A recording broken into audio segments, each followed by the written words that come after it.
Whataburger Friday Night Stars, presented by Game On Sports, live from the Star in Frisco, Texas, and the Dallas Cowboys headquarters. Here's Kyle Yeomans, Zach Walchuk, Eric Chiafalo, and Heckma Harrison.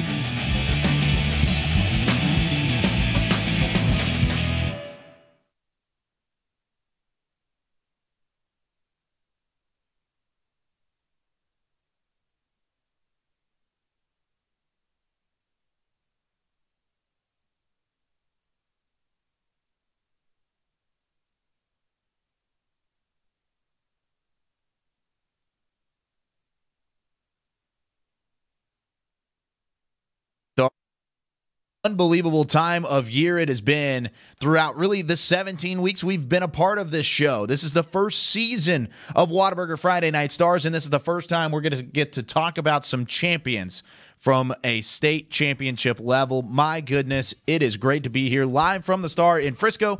Kyle Yeomans, Heckma Harrison, Zach Walchuk, and the Eric Chiafalo joining you here from the Dallas Cowboys headquarters. And boys, it's about that time. It is about that time. Next to final show, and yes, we are doing one Friday more night. show. Final Friday night of the Texas high school football season.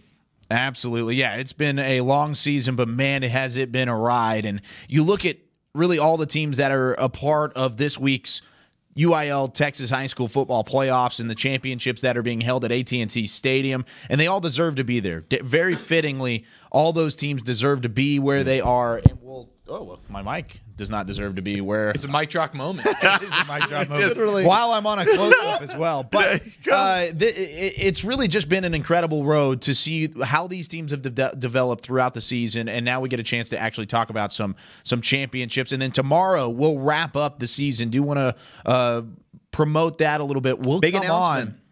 We're going to come on after all the games have gone final, so late night, dedication Friday right there, Night guys. Stars. We're going to be live from AT&T Stadium inside either a booth or on the field, as we'll have some interviews on the field. We're going to have live interviews from that Duncanville North Shore game. We're going to have interviews that we've had from previously in the day with the Longview game whenever they take on Longview. I'm blanking on who they're taking on. Westbrook. On Westbrook, and then Highland Park and Shadow Creek in that first game. And so we're going to have interviews. We're going to have highlights. We're going to have analysis tomorrow to wrap up the 2018 Texas high school football season. But we've got a lot to get to in terms of what has already happened at AT&T Stadium. But first, guys, what has been really the favorite part from not just Whataburger Friday Night Stars, the show, but just all of Texas high school football this season?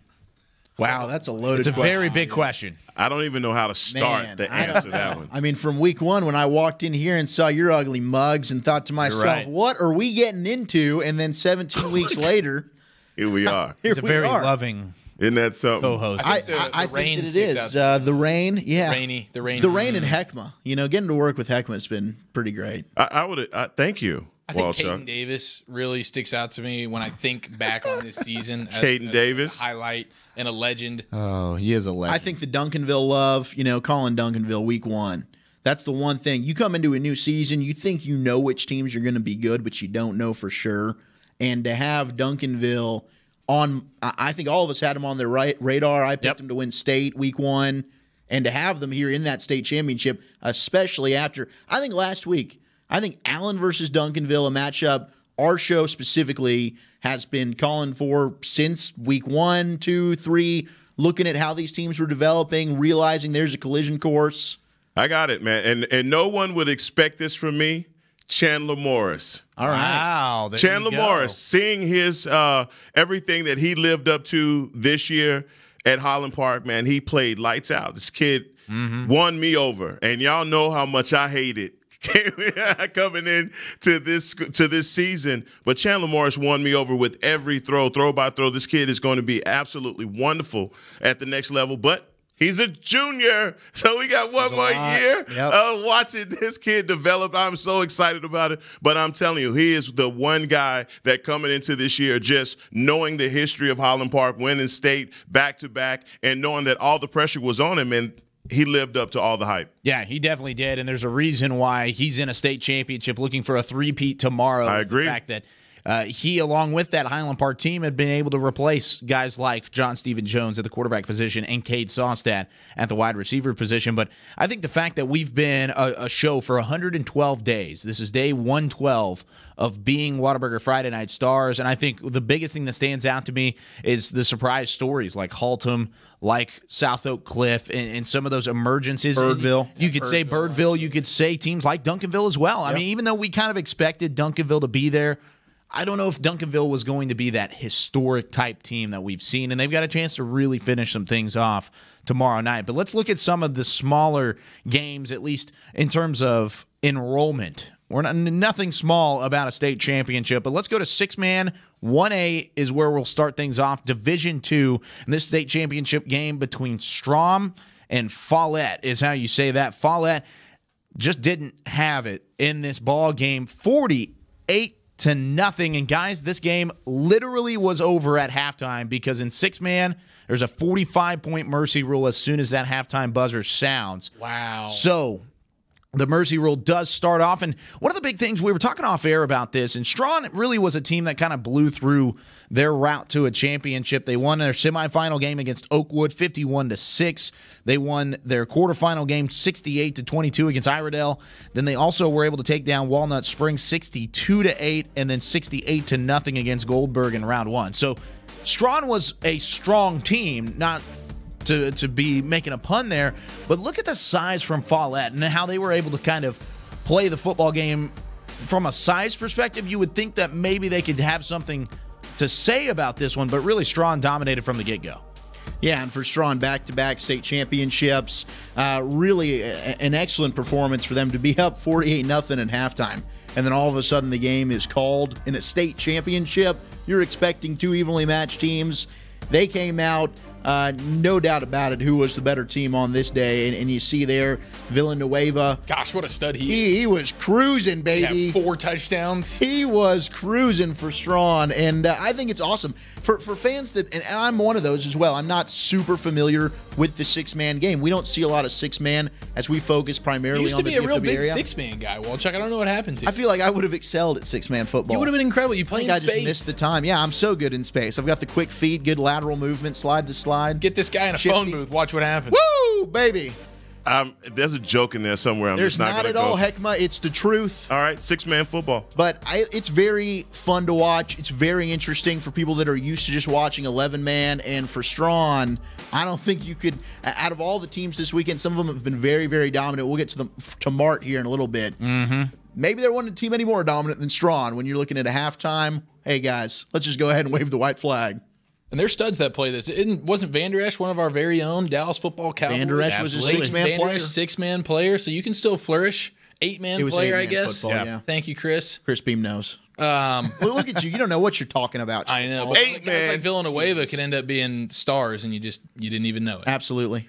Well, look, I'm just going to say this. When it comes down to 6-man football, Walchuk, like you said, I'm like everybody else. I've never tried to even attempt to learn 6-man football. The one thing Well, that you should. Exactly. It deserves its I think we its could have been time awesome, in the spotlight. Heckma. Well, We'd you have know been one what? of the Why don't most we just make dominant a lines. segment called Teaching Heckma 6-man? Let's do it. All right. Well, we got some more 6-man action. Are we going to go ahead and go to that other? I Do kind they, of want do to they talk play about with a real Strawn a football? little bit. Do they play you the got- 6-man? Do you play with a real football? Better just wad up a piece Don't of be paper. disrespectful. Well, Chris is moving on, so we're going Yeah, because over this to kid might be. There's two players. Oh, my gosh, that have, right? that have taken the field, but I don't know if anybody's quite as good as the big 2-0 here. Yeah, McLean and Milford. Milford in the white. Jeez, and this guy's McLean- 21 years Dude, old. Ben Crockett Look at that. Look at the size on this kid. destroyed this. My game. God, look at we his got biceps. Milford. He caught a touchdown. He ran for a touchdown. Wait a minute. Who's Threw their for a go-to touchdown. guy? Is it Milford or is it I Crockett? think it's Ben Crockett. Okay. Milford is a Close the team second? that they're playing. Oh, gotcha. So I thought no. you were talking about their guy. They had a guy. I thought you said they had a guy named Milford, No, that's the team that they played. and they dominated. They did dominate. 100 points up on the board. Can they even fit that on the scoreboard? No. Is there not a skunk rule in what? No, there is. Oh, but it it was was a competitive game. 170. Yeah. Why did Oh, A little closer. God. Why didn't they stop? It was 100 to 70. Yeah, they You can didn't see get here up by it's 48 45 to points. one touchdown game in the third quarter. Yeah, it really just that second half this guy. belonged to McLean. And what happened? Chris was talking about this, and of course, Chris is he works with the Dallas Cowboys, and what Chris was saying was There's the touchdown for Ben. yeah, another Ben Crockett touchdown, but The field's shorter. That's why you're seeing that. I mean, overall, yeah. Well, there's 80 yards in 6. Well, there's a lot of people that don't know that. Well, It's like people are 40 saying, "Oh, yards my-" wide. They're turning around and it's a touchdown, but they're not in the end zone. yeah, Like Crockett? Yeah, he he's had to cr- stretch out, but he's guess what? Cramping. They scored 70 points. I mean, it's a track A little meet out pickle there. juice.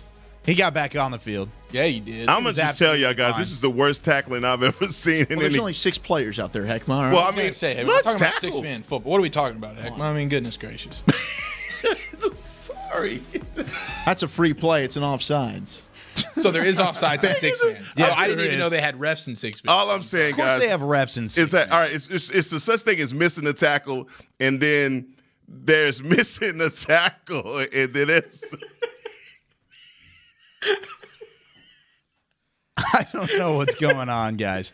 I think Heckman's just being so rude right now. Heckma just doesn't know what's Heckman and Eric happening. Are just joking about No, I was, look, Ben Crockett is the man MVP, defensive, offensive player of the game. He could have been defensive too. He could have been anything he wanted to be in that game because nobody wanted to unbelievable. tackle Ben Okay, so Crockett. they do MVPs in 6-man. Yes, they do. Okay, And they gotcha. had Crockett had 8 touchdowns en route to the 100-70 game. And Chris was Oh talking my about God! They on the scored a- scoreboard. Is the point system the same in 6-man? Yes. Or no, it's not actually. It's a little bit different. Okay, see, So the way the 6-man Just works, come prepared. you score a touchdown, it's 6 points. Okay. You kick an extra point, it's 2 6 points. points.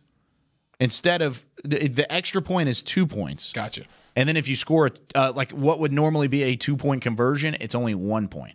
So it's a little bit different because there's not normally any kicking, because in order to kick in 6-man football, you have 6 guys rushing on basically 3 blockers. Oh, or wow. 4 blockers. So it's really hard to kick an extra point. So if you actually kick the extra point, it's 2 instead of 1. And then if you score the 2-point conversion, it's 1 instead of 2. It's basically They scored 100 points in a football game. Yes. That is difficult to do. even on an 80-yard field. Do you they don't get see more it every time? day. Do they get more No, time? It's the same time. Dude, that is it doesn't matter if there's nobody out there. That's hard to do if you just No. blow the whistle. Absolutely. It scored touch for a whole game. That is next to impossible to do. And the scoreboard didn't even have a third digit on the actual scoreboard. Goes to 0? It just went to 0-0 because they didn't have a 100 on the scoreboard. That's Unprecedented how wild. territory here. Exactly. That's how wild of a game that was at the 6-man level. They tell people you lost not- 100 to 70.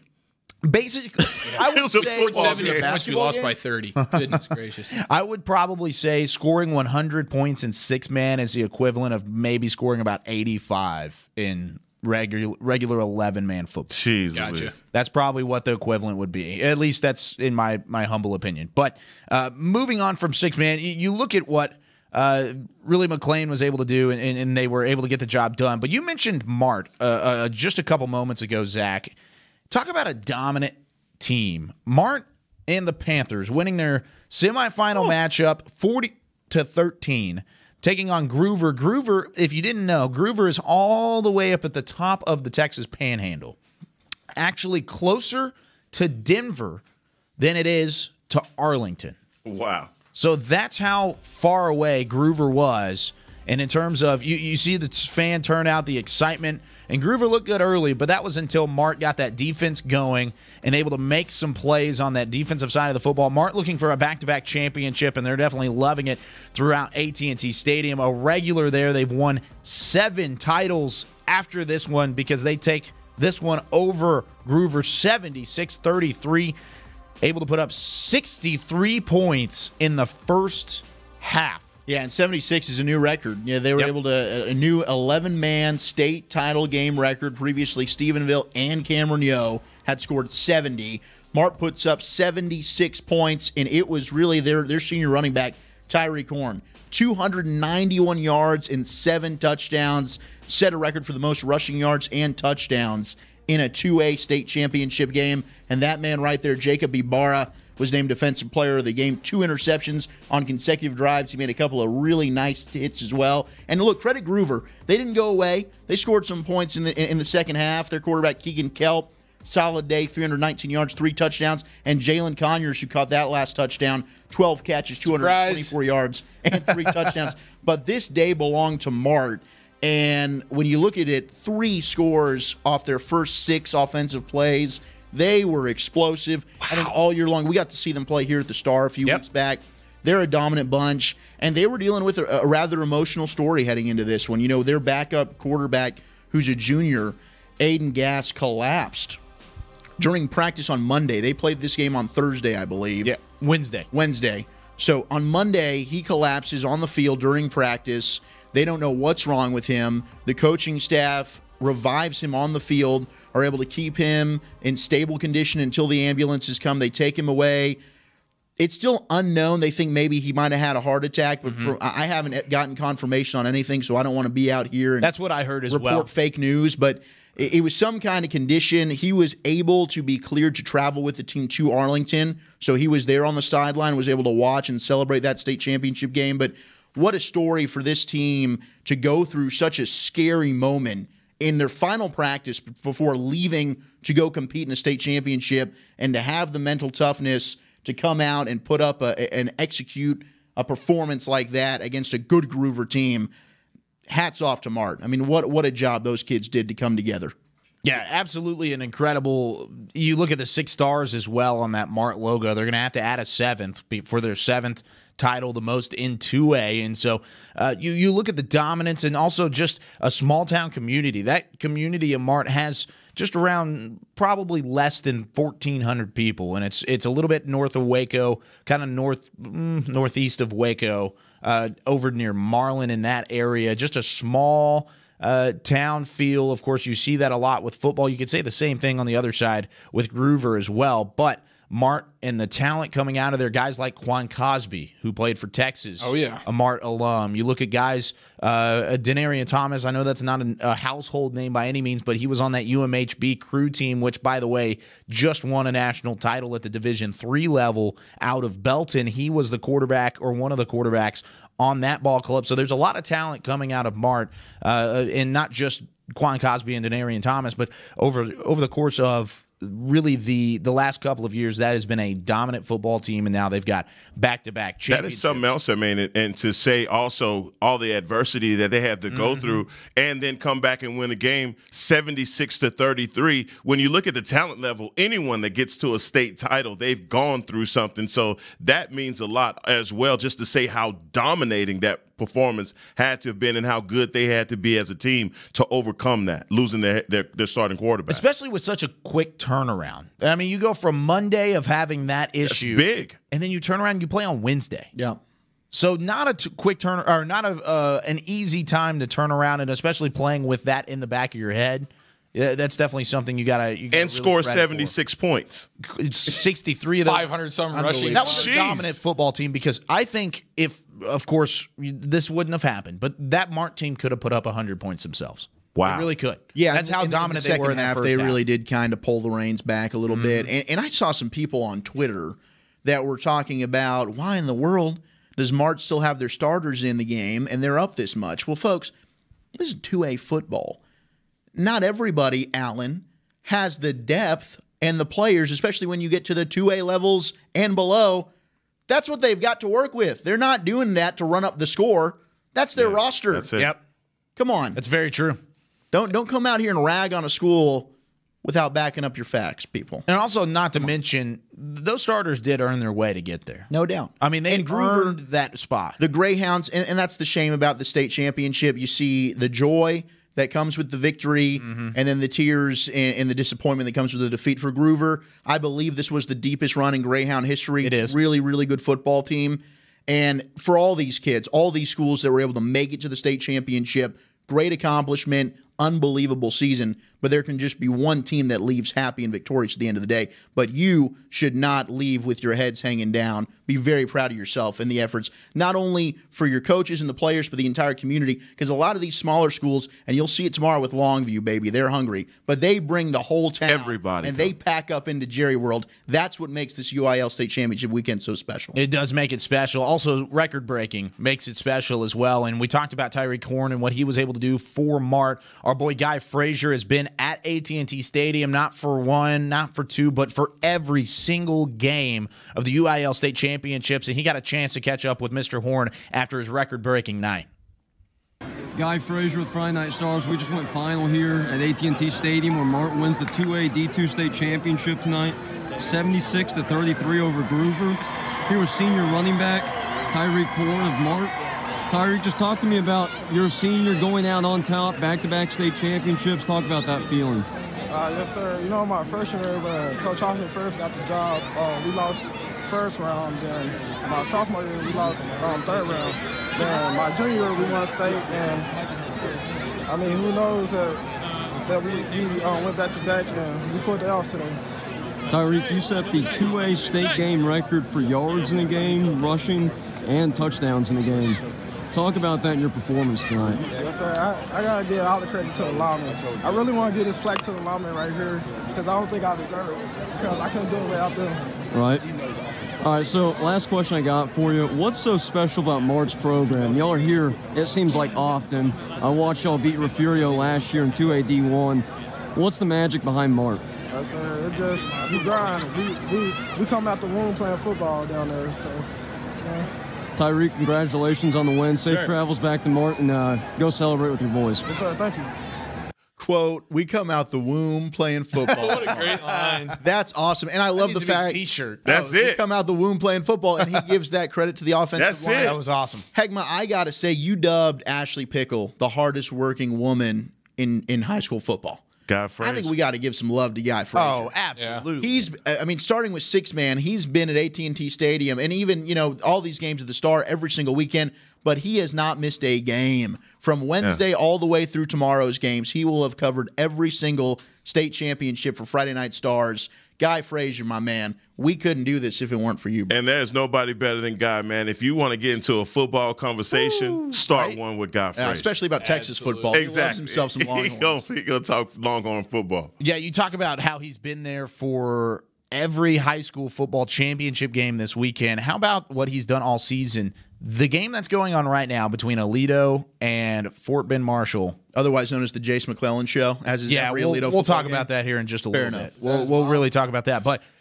game number 53 of the season for Guy Frazier. Wild, man. He Game loves number it. That is wild. 53. He is a high school football The hardest working guy. Here's our live look inside AT&T Stadium just before the half, and you see the score at the bottom of our screen, 28-12. Fort Bend Marshall was in this game earlier. It was actually just 7-6, but Jace McClellan already putting on a show. You see Fort Bend Marshall trying to strike back here and make it a one-score game going into the halftime break, but they would have to get a two-point conversion as well in order to do so. But Alito's just kind of put him on him again, and oh, wait, I guess that was fourth down, so never mind. No more two. Yeah, maybe Jace McClellan can get his fifth touchdown of the half. Hey, I'll tell you what, man. I've got 3 right here. He's got one receiving. Oh, he does. 3 rushing. He's Oh, got my over gosh. 100 yards rushing, 3 rushing touchdowns, and Oh, one you're right. receiving What's touchdown. Hornsby? That's unbelievable. McClellan is Hornsby's struggling. He's 3 of 7. Gosh. he's just 3 of 7. He's struggling. What about a chain runner? 10 carries, 83 yards. He's having a good one. Yeah, I don't think this is a game that's going to be decided, at least, going into halftime. I think Fort Bend Marshall's a team you got to look at going into that third quarter as a potential to try and knock Aledo off. Hey, guys, I was going to say, even if you have a kid that's playing in the game or not, if you just love football, high school football in Jerry World is amazing. He's putting on quite a production, and the talent level of the kids that are playing is amazing. Like tonight's game with, pretty much the night line of Aledo and this is going to end up being a game, like you said, it's not going to be decided at halftime. By no means. But tomorrow's lineup, oh my! I mean, if you got nothing to do, you got to come to Jerry. Oh yeah, just sit there talk. all day. Trust me, we'll talk plenty about those games coming up here in just a little bit. Before we take a break, though, let's go to Mason and New Deal. This is another game that we kind of looked at as a team that's been dominant throughout their run to a state championship. Well, Mason was one you had circled, but at the same time, you look at what New Deal was able to do against San Saba, 35-6 in the semifinals. But Mason took down San Augustine 52-8 in order to get to Jerry World, and Mason wearing the white unis. Oh man, after this was a 7-6 ball game, Mason absolutely took over and they put up a total of 37 unanswered after New Deal ended up winning, and that was even with a couple extra issues in terms of the punt going over the top of the long snap going over the top of the punter's head. Overall, just was an unbelievable game for the Mason side. Yeah, and how about their head coach, Cade Burns? He gets his 100th win as the head coach here. Congrats, coach. Of New Deal, and it happens to be for a state championship. So that's pretty tremendous there. It was the Klarner and Cockerham show, though, for Mason. Those guys over 100 yards on the ground each. They ran the ball for almost 300 yards, absolute dominant performance, and like you said, 37 unanswered. These guys were getting after it, and the New Deal was able to throw the ball, but they couldn't run it at all. And by the time they were able to start throwing it, it was too far out of hand. I mean, Mason just ran all over them. One of the big things I know, Eric, you, Zach, and Heckma, I guess, of all four of us have had a connection with North Texas, and Newton running it up on a team that on the front of the New Deal jerseys literally says Mean Green kind of made me a little sad. But nonetheless, Mason, what they were able to do was just absolutely impressive from the get-go. And I talked about how it was a close game early on, and the fact that they were able to put up the points later just showed the absolute dominance from this football game as a whole. And congratulations to Mason getting the job done, a big-time win at the 2A Division I level. This game was played yesterday morning, or it started yesterday morning. Offensive MVP, Jake Cockerham. There you go. Defensive, Sloan Stoltz. So congrats, gentlemen, MVPs of the game. Gotta love it. And Mason, I don't know what it is about the purple and the white. Those are You don't like clean it? Oh, you do uniforms. like it? Oh, I love it. And Coach Byrne, obviously the head coach of Mason, not New Deal. I Correct. correct Yes. myself there. We knew what you were They saying. shut down New Deal. Oh, they absolutely did. 172 total yards and 2 turnovers forced. Their defense was great. Their defensive line was awesome. They got a lot of penetration in the backfield. I mean, New Deal, which came into the game, I think, very high-powered offense. Both these teams were. I thought it was going to be very high scoring. One team held up their end of the bargain.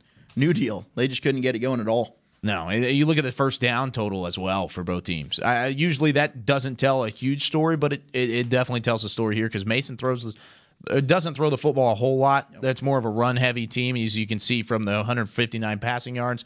But you look at the methodical drives that they were able to put up at AT&T Stadium at the bottom of the graphic. But it was 21-9 in terms of first downs against each other. You see the drives they were able to actually put together. Yeah, and Cockerham, 10 yards per carry. Wow. That's down every time he touches the ball. That's incredible. That's a dominant performance. Usually that'll put some points up on the board. Yeah. If you're able to put up 10 yards per carry. Getting it in bunches, 276 yards. I mean, they're setting up everything with their running and passing off of that. So it's a dominant 44-6. New Deal never got the ball. No. That was what it was. Yeah, Didn't they even played get a keep away. chance. Exactly. Yeah. And I mean, that's the best strategy of football. I mean, you could close your eyes and ask who had the ball, who had the most yardage. They didn't turn the ball over. Typically, you win. It's just the formula of football, guys. It absolutely is. Let's take a quick break here on Whataburger Friday Night Stars. We've gone through 6-man, 1A, and we've also got 2A taken care of. When we come back, we'll talk about 3A Division 2. Talk about 3A Division 1. We'll talk about a little bit of 4A. What? Are we And- making our way up the ladder? And then we're going to we are. talk. John Richards? And then we're going to keep giving you updates from AT&T Stadium as we get into the second half between Aledo and Fort Bend Marshall. And then we'll also preview the rest of tomorrow's monumental Got the big So dogs? stoked. monumental matchups. We're Whataburger Friday Night Stars. We'll be back here in a moment.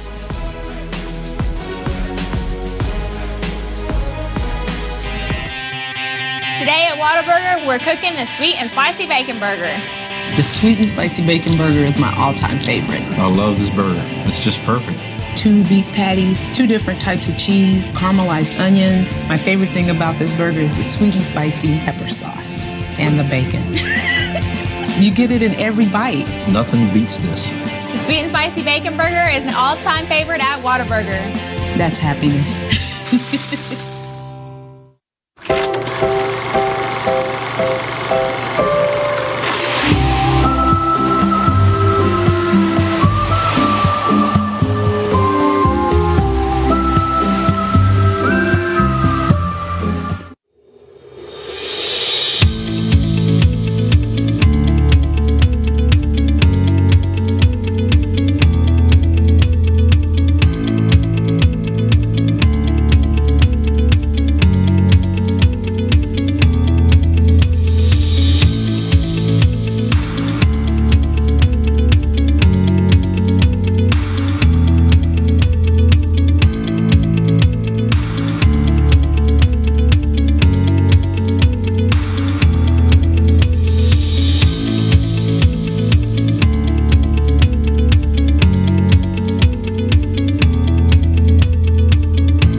can turn into big dreams. Big dreams require careful planning and the right partner. A partner dedicated to helping you take care of your employees, protect your business, and plan for the future. It's sometimes overwhelming. It's often exciting. It's your story, and we can help. SWBC. You want to bring the heat? Prove it.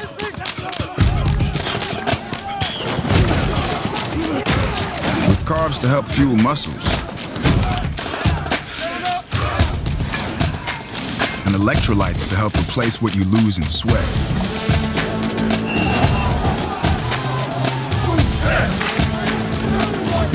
Studied, tested, proven. Nothing beats Gatorade. On a forbidden Fansville by Dr. Pepper. Moan, we can't. But Julia, We're rivals. I can love you and still hate your overrated school. We have two different defensive philosophies. You're a base 4-3 cover 2, and I'm an aggressive 3-4 with press coverage. I get it, but we both love Dr. Pepper. Oh, Ramon. Touchdown, State! Yes! Into your face! Dr. Pepper, the official drink of Fansville.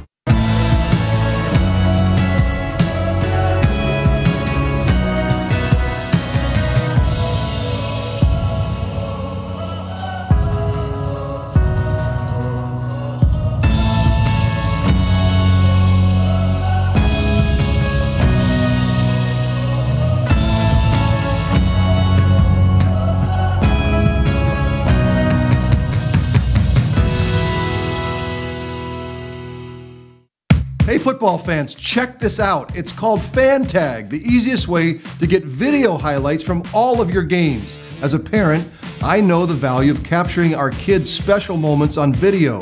Fan Tag makes it easy to relive a memory or share it with family, friends, and recruiters. Download the Fan Tag app, and on game day, find your event and get instant highlights delivered right to your phone. So never miss a moment. Try Fan Tag today. It's free. This is Academy Sports and Outdoors. We offer a huge sports and outdoors selection of top name brand gear like you've never seen. All at low prices like you've never seen. Because we're a sports and outdoor store like you've never seen. Visit us in store or at academy.com for the guaranteed lowest prices. Academy Sports and Outdoors, for all for less.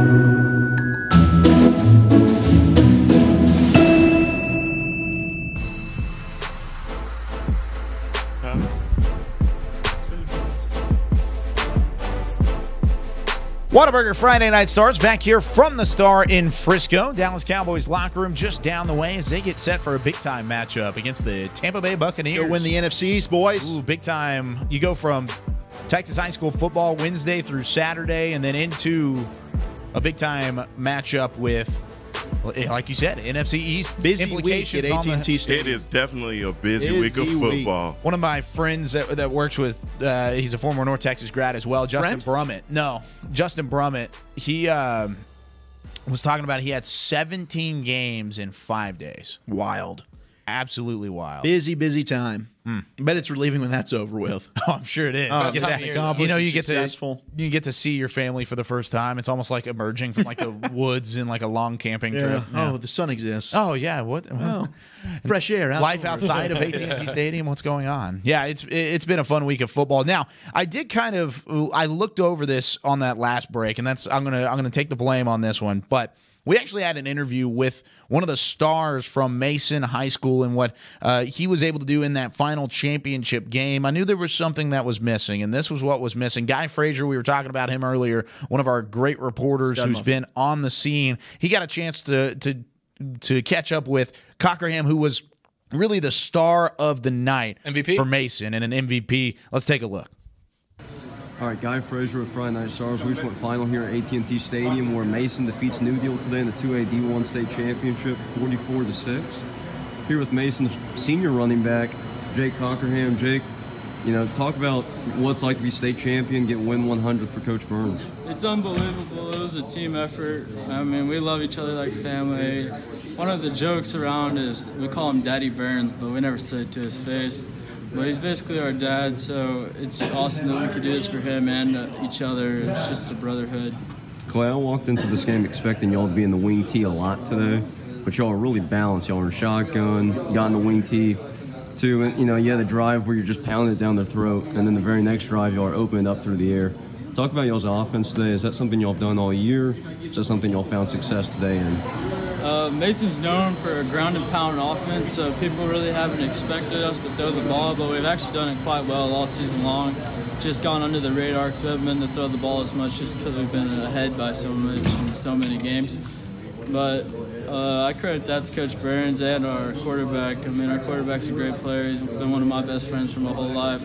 And Coach Burns really saw that in him, and he went and changed the playbook up for him. But most people don't realize it. First half, Clay was pounded on the ground. Second half, you kind of took over and had some really long touchdown runs. Talk about your game in the second half and how that contributed to the final result. I mean, part of our game plan was just making sure it's basically a rotation. We just take turns, giving one guy a breather, one after another. I mean, the long runs come from everybody, honestly. Just whenever it happens, whoever gets the ball. There's no real set centerpiece to our offense. It's just we're all playing for each other, and one guy makes one big block, and you may have a big run. And the next play, you want to go make a big block for him so he can have a long run, just feed off of each other. Jay, congrats on being a state champion. Safe travels back to Mason, and good luck down the road. Thank you. Mason 44, New Deal 6, and I love that they called him Daddy Burns. Daddy Burns. Yeah. So now we've got Daddy Mart. Burns. Their T-shirts need to be came out of the womb playing football, and then now you look at Mason and they're Burns. Yep, Daddy Burns, baby. It's been a good week for purple teams, really, hasn't it? Because Mart gets a championship, Mason gets a championship. How about the purple and 3A Division 2? As is Newton, they're wearing the purple against Canadian. And this was really the best game that we've seen all season long. You look at Newton in the white and purple as well. Canadian, a team that came from really a very impressive win, 17-7 over Gunter. This is a game that a lot of people expected to be a defensive struggle. Well, that was not necessarily the case because the running backs took over, boys. They did. And how about this for Newton? They've now won back-to-back state championships and 30-0 the last 2 years. Wow. So the longest win streak, I think, right now is Highland Park at 31, if I'm not mistaken. But right there is this Newton Eagle football team that is making some noise right now. And to hold off Canadian, a team that really the last couple of weeks we've been looking at that bracket, and you've seen them just, all right, Newton Canadian, here it comes. Really, really was a close football game. And that defense for Newton stepping up when it mattered most. And you know what? I think all weekend long, this was a physical game. We saw earlier today with Waco La Vega taking the field. Waco La Vega, a very physical program. We'll talk to them soon. But these two teams, man, they didn't like each other, and they let it be known. I mean, this was a knockout, drag out.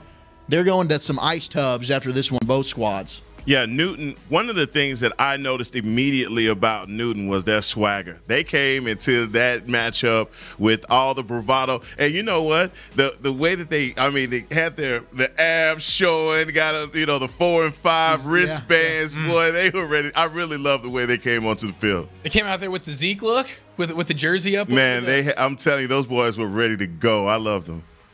Yeah, you got to love the swagger. You got to love the way that they took the field. And really, this was a battle from beginning to end. This was not a game where either team was out of it up until that final interception to seal the deal. Canadian was tough. Oh, definitely so. And Canadian really did have a chance to win that football game late up until that interception inside the red zone. And then that's one of the biggest stories that we've talked about, or we haven't talked about yet, but has been talked about in all of football. Of course, Fox Sports Southwest had a great interview yesterday with the Newton head coach, and a 21-16 win, back-to-back championships now for Newton. But that still really kind of pales in comparison to what has gone on in terms of that coaching staff and that community of Newton. Yeah, Bill Jones tweeted out yesterday, that's when I saw it, that interview that aired on Fox, and very moving just to know that the coach was basically letting his guys know that from the beginning of the season, they didn't think he was going to make it. They thought that he would, at some point he was going to pass away.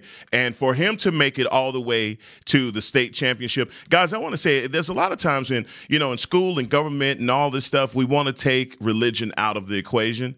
But this story right here, man, it is a God thing.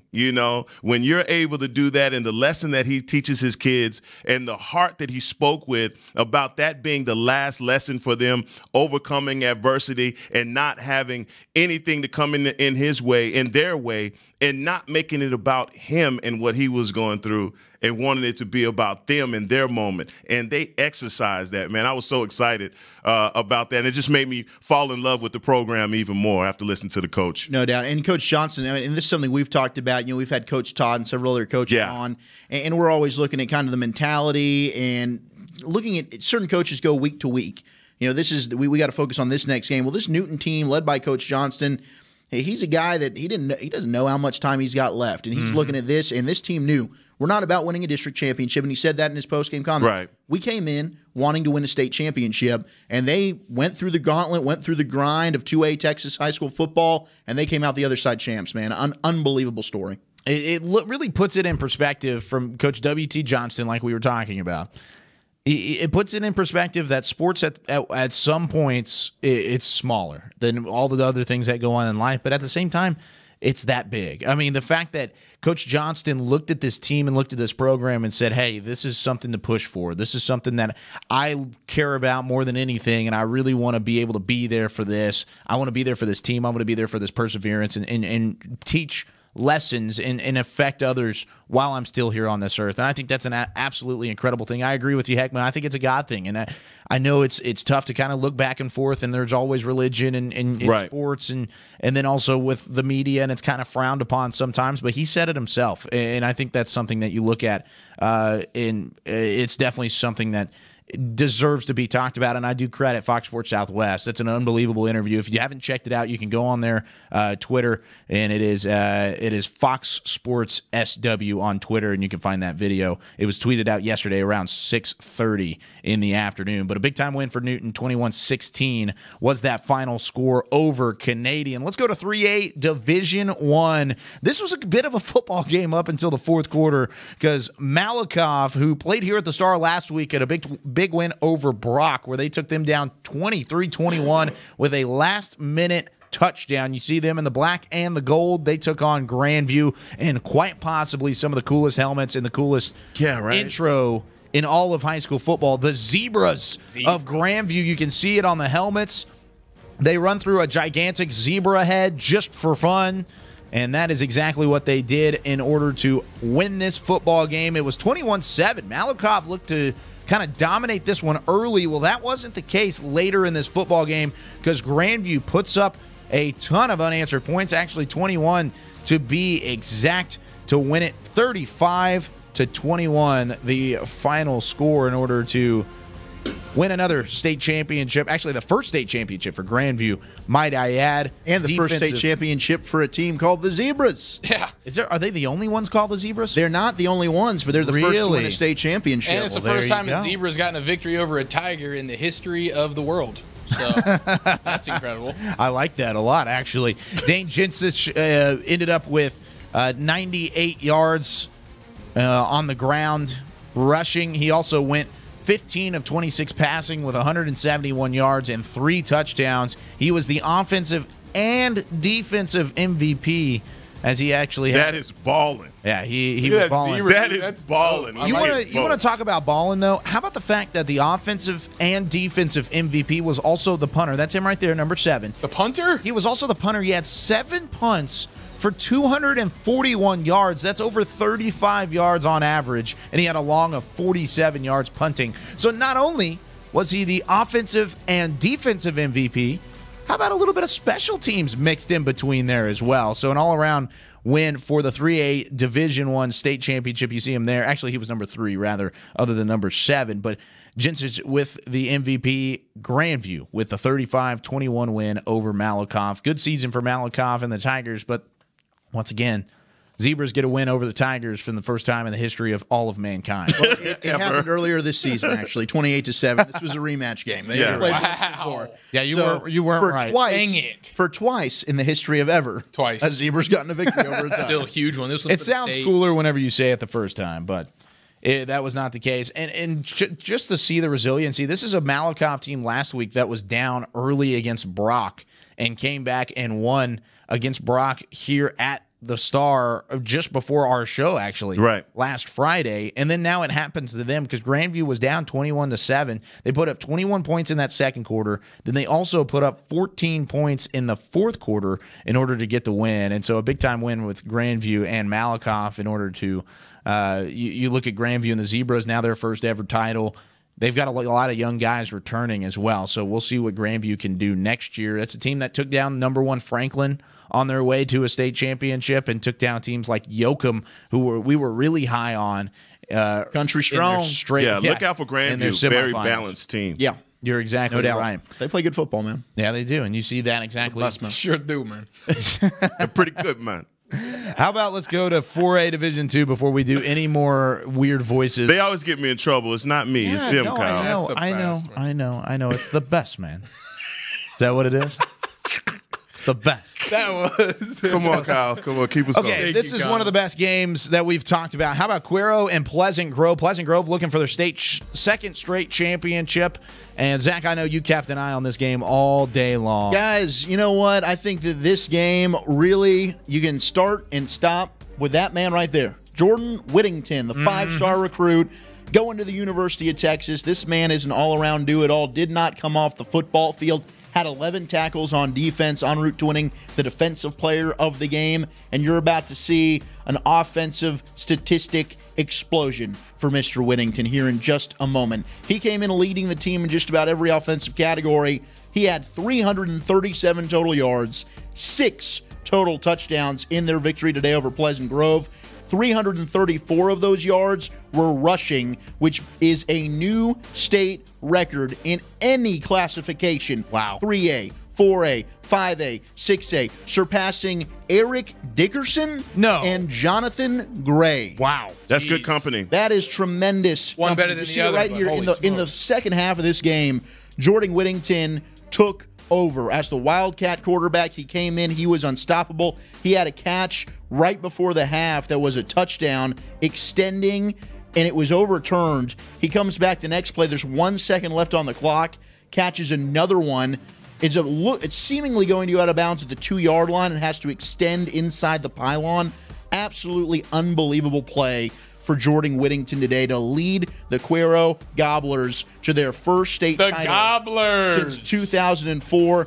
Game-winning interception right there by DeAndre Lang with just over a minute to go. Their defense really stepped up in that second half to hold Pleasant Grove, who was looking to win back-to-back state championships, to just 7 points in that second half. Unbelievable job by Cuero. Another one of those programs that is among the state's elite. But today belongs to Jordan Whittington, one of the greatest state championship performance at any level that we've ever seen. Yeah, ever. He's Mr. Everything. And let me tell you, University of Texas, you got one. Yeah. Jeez. And he's an early enrollee. He graduated early from Cuero, so he'll be there for spring ball. Yeah, and they got one. Austin. I mean, he's a gamer. Both ends of the kid was everything for Cuero. He was unreal. Sheesh. That's going to be a lot of fun to see in the burnt orange and the white. If you look down in Austin a couple UT didn't do bad. UT didn't do that bad with signings either. So no, they got a little bit of ways to go, but they're in the top 10. Aren't they? They were pretty solid. Yeah. Oklahoma though, just cleaning up in the DFW area. DFW especially. Just how do they do? Up. How does Oakland? I got to find out. Somebody's got to tell me. I think Texas pays a little bit more attention to Houston and San Antonio. I think they need to start looking at DFW a little bit more because Oklahoma, the Sooners are about to have some kids come up that pipeline. Trajan Bridges, Theo Weiss, Jace McClellan, who's about to have 20 touchdowns. They do some cool stuff with their signees. They do the record player. I saw that. That was really cool. Gosh, that was cool. I saw Theo Weiss. While we're talking about some National Signing Day, Drew Sanders, how can we forget him? Oh, yeah, Drew Sanders. He'll be there in 2 years. But Polar Bear. Yeah, there's a lot to look forward to. I heard Drew Sanders was a freshman again. Never mind. No, he's not. Okay. No, he's a junior. Don't worry, buddy. This guy's awesome, man. Get him out of here. He's 26 years in high school. I don't understand what's happening. Yeah. One of the cool things I saw video-wise, and it's because I'm living down in Waco, but Baylor did a really cool video. They would walk into like the locker room and they'd look in the mirror, and then they would be in like street clothes, and the video production would kind of like give a little bit of a glitch, and then it would be them in their uniform. Oh, nice. It was pretty cool. Like that. And there were some guys that would do something cool, like one guy like put his hands up above and like went like this, and as he went down, it switched. I thought it was cool. Oh, yeah, no, it's pretty cool. Definitely check it out. Cuero has a guy that's going to University of Texas, Jordan. You balled out, brother. I wonder what his recruitment video looked like on Tuesday. Nothing but him running by people. Just touchdowns. Probably so. Let's go to, how about a couple more touchdowns? 4A Division I. We talked about La Vega really all year long because they took on Decatur, because they took on Argyle a couple of times, because they've really worked their way. Boy, I believe in La Vega. Oh, look at them. La Vega got so much attitude. Oh, man, that's a big physical team. I love it. La Vega has beaten everybody down, and they have mowed them down. They ain't just beat them. They mowed them down. They did the same thing with Argyle, and it doesn't surprise me that they did this in the state championship. Eric, I know you were keeping an eye on this ball game. Pirates win this one, and they win it big, right? Yeah, I mean, it was at half, it was 7-7. It was a tight ball game. Everybody's feeling good. And then opening kickoff of the second half, La Vega takes it to the house, and they had a 21-point third quarter. Here it is right here. There's the second half kickoff. Takes it to the crib. This dude's got some that's speed. not an easy return either. And the thing about La Vega is they've been such a physical running team all year, especially with John Richards. Well, he only had 85 yards on the ground today. It was actually my boy Malachi Wright. 3 catches, 163 yards. There he is right there. 2 touchdowns. They did it through the air. It was just big plays. In the third quarter, it was 2 big passing touchdown plays and the kickoff return for a touchdown. You see a turnover there. Look at Big 35. What a stud. Look, another passing play that goes Malachi Wright to the house. That's the guy. That's the MVP, and he certainly was the MVP for the offense, and Jared Rogers MVP of the defense. Waco La Vega getting it done through the air when they've been a ground and pound team all season, and they just run away with it in the end. Yeah, Liberty Hill came into that game saying, you are not going to run the ball against us. So La Vega had to find another gear to shift into, and they found it. And those are two teams that used to play in the same district. They knew each other very well. So Liberty Hill knew this is what Waco. That's my guy, boy. That's my this is what they want to do. Boy, look at Jordan. Woo, oh, my that's goodness. a big old kid. Thunder thighs over there. God almighty. But La Vega just thumps people, man. They line up, and we've talked all year. They want to be the biggest, baddest in the line of scrimmage, right. in the trenches, offensive and defensive line, and they hit people on defense, and they really just wore down Liberty Hill as this game went on. One of the big things looking at the box score, and this is straight off of the UIL website, but La Vega, in terms of statistics, didn't necessarily look like they dominated this football game as much as they really did, because Liberty Hill put up 25 first downs compared to La Vega's 10. They put up 342 yards total compared to 335 for La Vega. So it was a pretty even contest. You'll get to see this here in a second.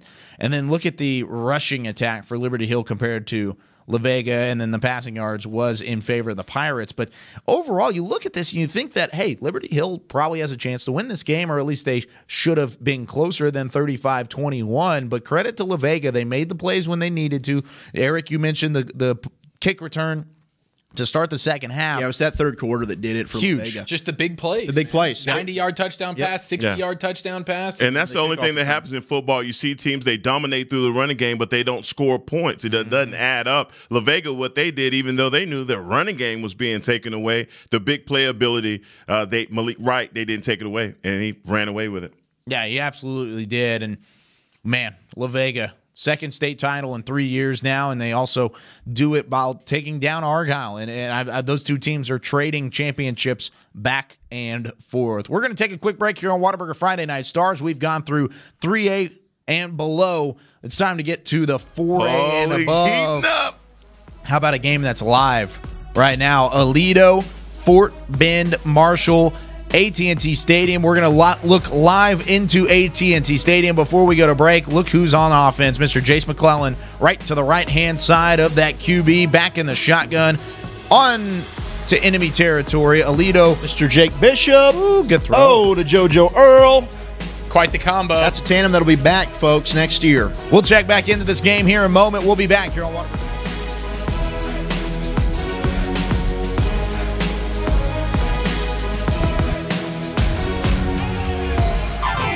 Nothing works up my thirst for an ice-cold Pepsi Cola like getting buckets.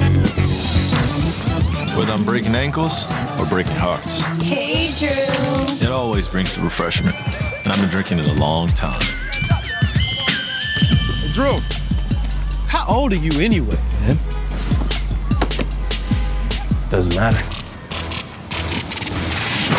Uncle Drew, in theaters, June 29th. The future tastes good.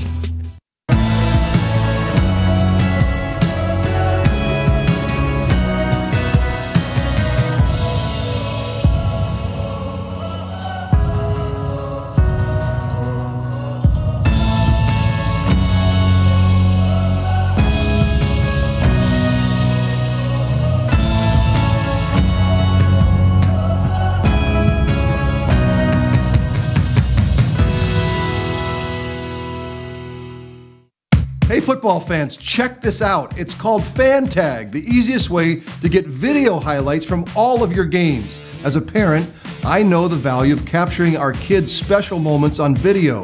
FanTag makes it easy to relive a memory or share it with family, friends, and recruiters.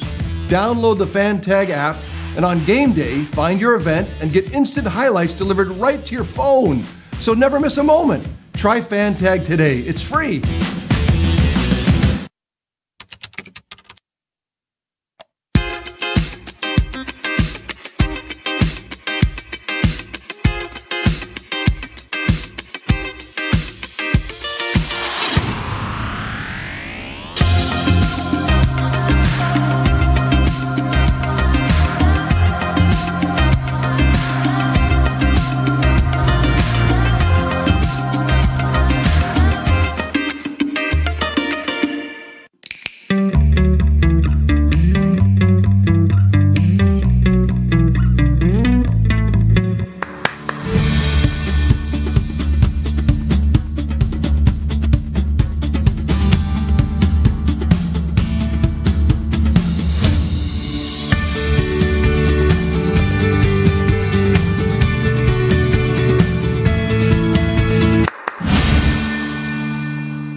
This is Academy Sports and Outdoors.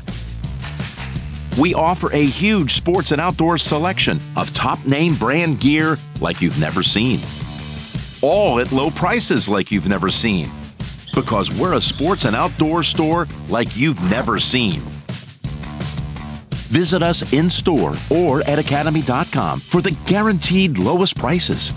Academy Sports and Outdoors, for all for less. Little ideas can turn into big dreams. Big dreams require careful planning and the right partner. A partner dedicated to helping you take care of your employees, protect your business, and plan for the future. It's sometimes overwhelming. It's often exciting. It's your story, and we can help. SWBC. Today at Whataburger, we're cooking the sweet and spicy bacon burger. The sweet and spicy bacon burger is my all-time favorite. I love this burger. It's just perfect.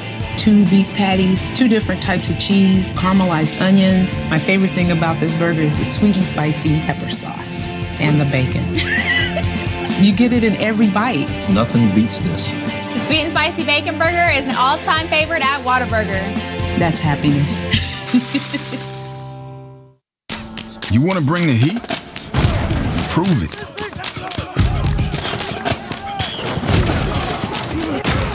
With carbs to help fuel muscles. And electrolytes to help replace what you lose in sweat.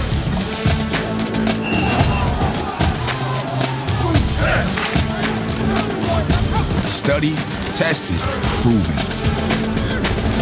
Nothing beats Gatorade. On a forbidden Fansville by Dr. Pepper. Ramon, we can't. But Julia, We're rivals. I can love you and still hate your overrated school. We have 2 different defensive philosophies. You're a base 4-3 cover 2, and I'm an aggressive 3-4 with press coverage. I get it, but we both love Dr. Pepper. Oh, Ramon. Touchdown, State! Yes! Into your face! Dr. Pepper, the official drink of Fansville.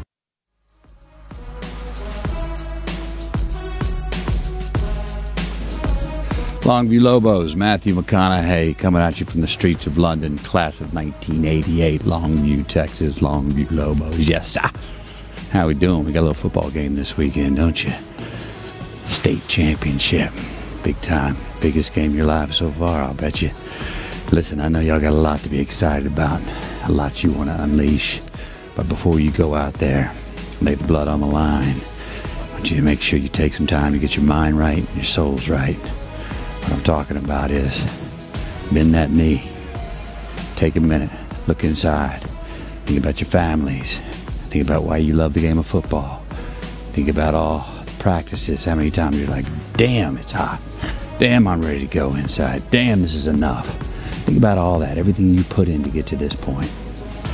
Look to the guy to your right, look to the guy to your left, look to the guy across the locker room from you, look at your coaches, all of you. What you've done together to get to this point, man. So many people are so proud of you. So proud of you. Feel that. Know that. Know that. And after you get your mind right and your soul right, your feet are planted on the ground, I think you're ready to unleash. It's come game time. That first kickoff, that first whistle. Make them wonder what the hell just hit them. The whole game. Do the little things.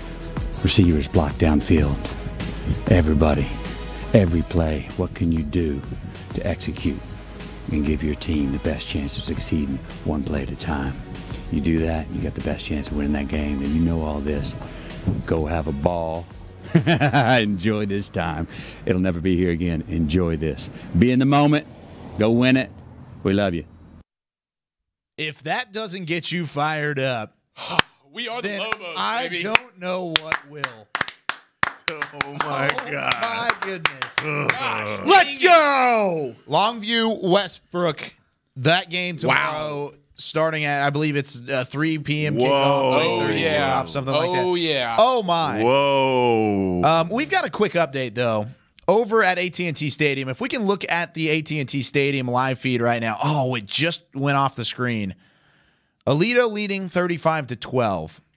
And this is the game that we're talking about at this moment, so we'll lead into this. Aledo's trying to knock on the door and score again. However, Chase McClellan just went off the field.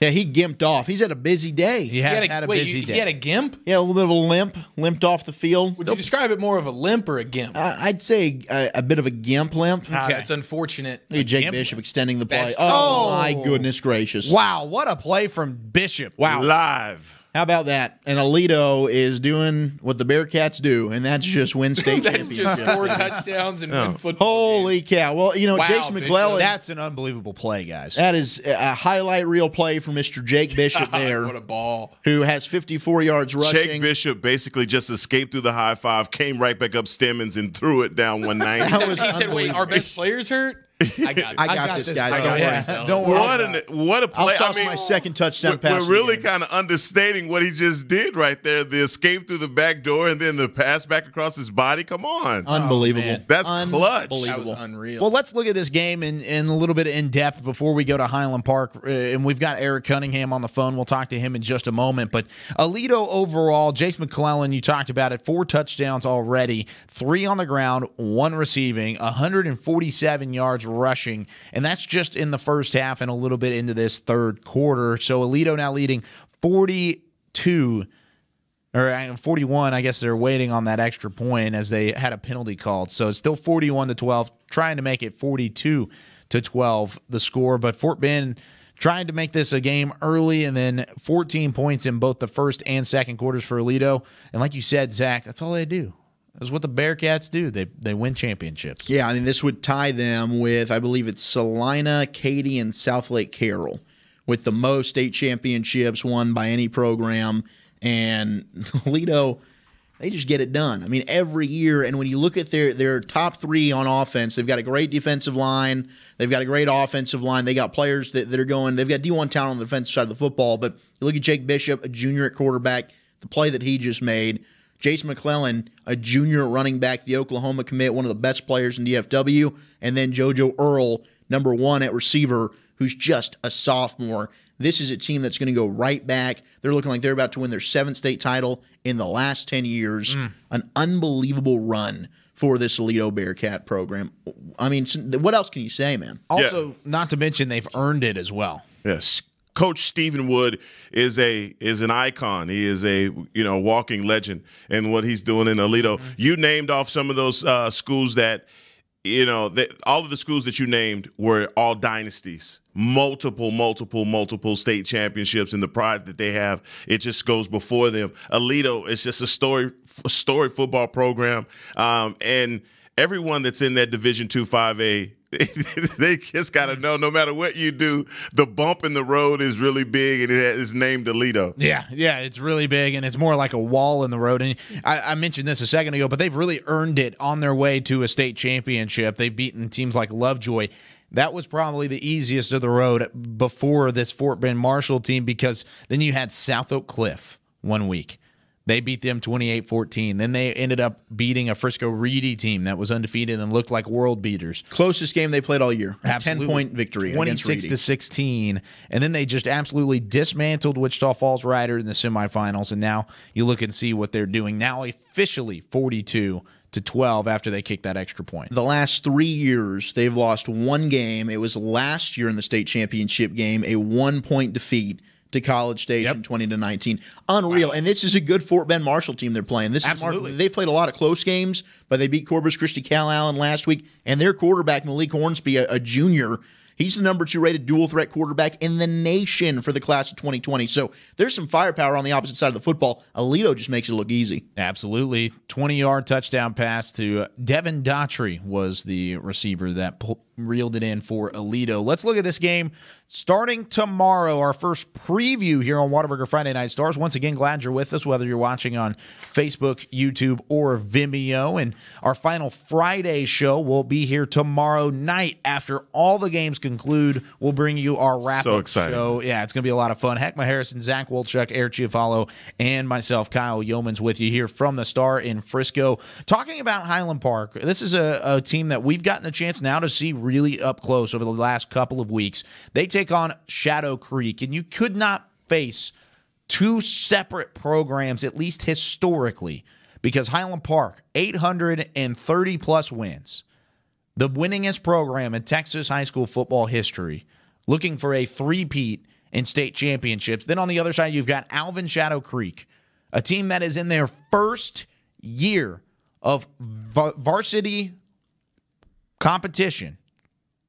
15 wins is all they have in program history because they've literally never lost Yeah, I was about to say 0 losses. in program history, and they're trying to do something that no team has done since 1982. What a game this is going to be, because there's a lot you really can't expect from these 2 squads.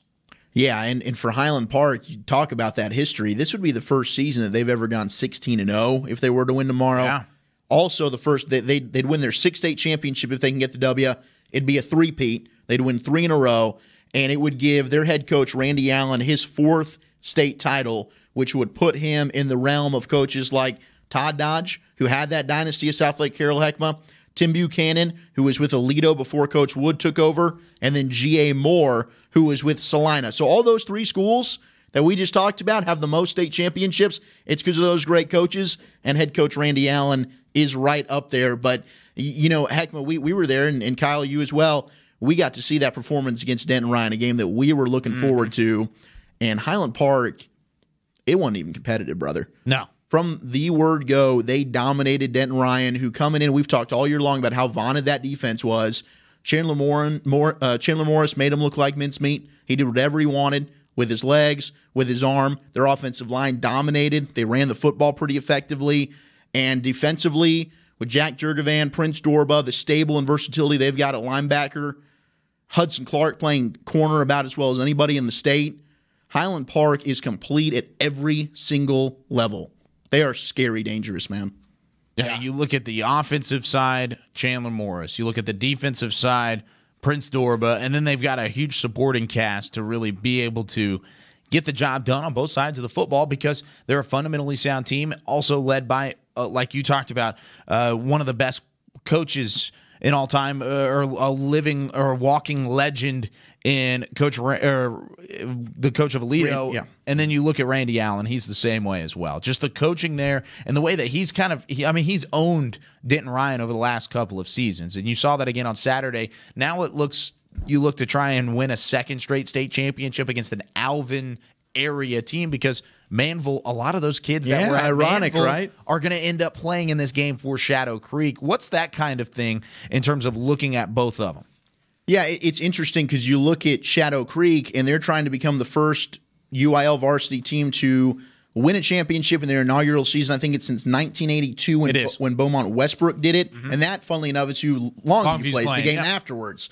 So it's crazy to think about, but there's so much talent in that Houston area, and we'll get to that with Galena Park North Shore, coming up with that game against Duncanville. Yeah. But Manville was littered with Division I talent across the board against Highland Park. A lot of people looked at that game and said the Scotties didn't have a chance. It turned out to be maybe the greatest game ever played, and they won that football game. I think going into tomorrow, it's pretty evident who the favorite's going to be. It'll be the Highland Park Scots and Alvin Shadow Creek, a team that I do think can match up wise. I think so too. I just don't think there might not be as complete a football team in 5A Division I as Highland Park, and I think that they prove that every time they step onto the football field. Ever since that win against John Tyler, a lot of people were looking at it as, hey, this is the team to win it. I mean, they might have been saying that beforehand, but they're definitely saying it now. So, Eric, I'm waiting on you, man. I'm waiting on you to jump in. Come on, I'm going to give it to you.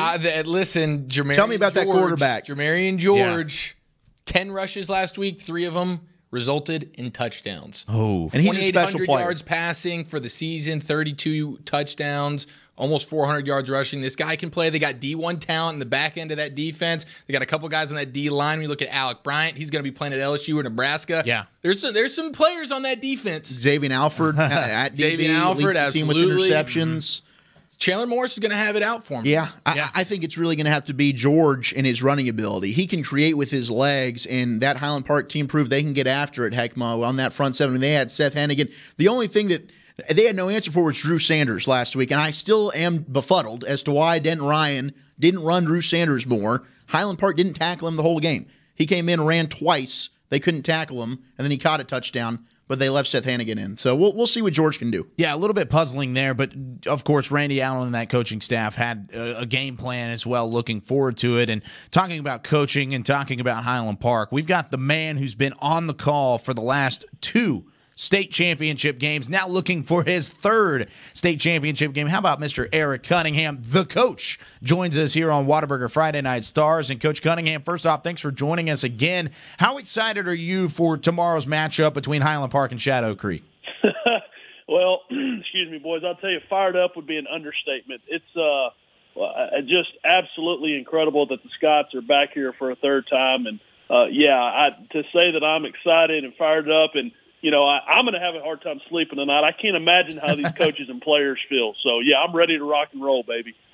Hey, Coach Cunningham, this is Heckma Harrison here. Now, I'm used to asking Miles Dunklin these really hard questions, but you're my victim tonight, so I got something for you, all right? Well, bring it on, baby. I love it. Let's do it. Look, man, so the thing about it that but working with these brilliant guys on the show, it makes you do a lot of research on teams, and so I want to know, speak my truth and know where I'm coming from on this. Now, for the last 3 years, Highland Park has literally been in a hunted position because they have been playing some really tough teams and everyone has doubted them in winning those games. But now they are the hunter.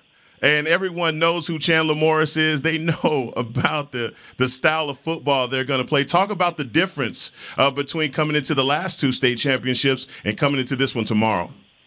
Yeah, that's a tremendous question. And you make a valid point. And there were very few people, frankly, that thought the Scots were going to beat Denton Ryan in the semifinals the last 2 years. And then to come out and win the state championship was an incredible feat, specifically last year against an unbelievably talented Manville team. And, even with, 4 minutes left in the game, there were people leaving the premises and thought this thing was over with. And the Scots just continued to believe. And, we go back to 2 weeks ago against really what I think is one of the better high school football games that I've seen in my time, and that was against John Tyler, where the Scots rattled off, 28 unanswered. And, they just have this no-quit, Scots find a way mentality that's been around for as long as I can remember.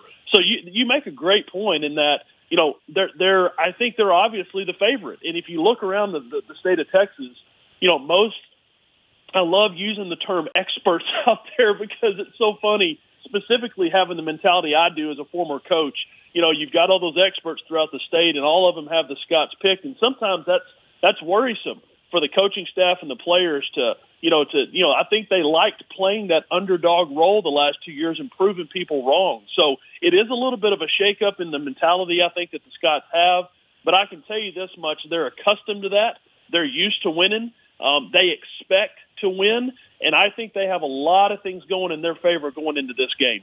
Coach, what kind of challenge is that Shadow Creek defense, only giving up 15 points per game? They got 4-star defensive lineman Alec Bryan on that D-line, bunch of D1 recruits in that back end, including Xavier Alford. What kind of challenge does that defense bring for Chandler Morris in that offense? Well, they're fast. They're big, they're fast, and they've got a great secondary. They've got a big secondary. And when you face that athleticism, again, guys, and I keep pointing back to that Manville game, but, it's just ironic that they're coming from the same school district in Alvin ISD and, a lot of the same type-looking athletes. And, they do pose a threat and a challenge. They're big up front. Again, guys, you don't win every game in your season and play for a district championship if you're not very talented in all 3 phases. But these guys really, when I watch the film on them, my goodness, they are really, really good defensively. But I can promise you, I don't think they've seen an offense that's clicking and playing as well as this Highland Park offense is. Let's look back to last week against Denton Ryan. And, Zach, you had the pleasure of, matter of fact, I got big shoes to fill coming back into the booth, brother. I think you might have been up there with Miles, and you did a tremendous job. But, guys, look back on that game, and really, the Scots were only stopped twice, and one time they stopped themselves with a pick in the end zone. They are clicking on all cylinders. And so, across the board, the fact that the Scots are running the ball, well, to where you at least have to respect that. And then, obviously the weapons they have on the perimeter, they're going to have their hands full with a really good secondary. But the thing that I don't think enough people talk about, guys, is the offensive line play for Highland Park and the continuity that they have had this entire year. They've only had one starter that missed one game all year long. And I think that's huge because these guys have just gotten better and better as the years progressed. So for me tomorrow, I'm really going to watch in the trenches to see, who wins that battle up front, because I think that's going to be really important. And the one name I haven't mentioned in this sequence now, and I'm sure you guys are getting to it, is Chandler Morris. And, oh, my Lord, what a stud that young man is. And he is a true dual-threat quarterback, and I think that's where, the Scots are going to lean on that tomorrow and try to run the ball effectively. With Chandler, they're going to open up the entire playbook. And, again, I think that they're going to see a really good defense, but they're clicking really well on offense right now. Coach, I wanted to ask you kind of about the perception of Highland Park football and how it's evolved in your eyes from that 2005 state championship team led by Matthew Stafford and the stigma from then on until that 2016 team was able to win the state title, well, Highland Park doesn't have the athletes, or they've got to have the elite quarterback to get the job done, to now being on the cusp of winning a third straight state title tomorrow morning. What's your perception on how this Highland Park team's evolved over the course of the last 2 decades under head coach Randy Allen? Man, Zach, that's a tremendous question, because my first year as a coach in Highland Park was 2005. And, obviously at that time I was at the middle school level, so I was doing a bunch of scouting, and I still feel very blessed to have received a ring my first year coaching, and what a talented group that was. But, man, you asked such a great question in that, then they kind of went through this so-come lull. Now, granted, they played for the state championship in 2002. I'm going to have to think here. 7, I believe, was down in Waco. I think it was 2007. Great defense that year. But they kind of went through this lull where they played great in the regular season, as they always do. Coach Allen always has these guys prepared, but they just couldn't quite get over the hump. Well, they have now officially gotten over that hump, and to be playing for 3 consecutive state championships is just incredible. Now, here's the key, guys, in my opinion. You remember through that little spell, the Scots had to jump up to 6A for a 2-year span. And I think that was huge for the Highland Park Scots to be the smallest school at the 6A classification, and to get in there and fight and battle and scrap and claw and know that they could play with those big boys. And then Coach Allen has scheduled those big boys in the non-district schedule with Rockwall, Mesquite, Horn, teams like that are big, they're physical, they're good. And I think it's prepared the Scots to get over the hump, to be able to achieve something that is just absolutely incredible. And the term that I like to use here is they really have established a true dynasty, because the bottom line here, guys, is the tradition is there. We all know that. It's such a rich tradition.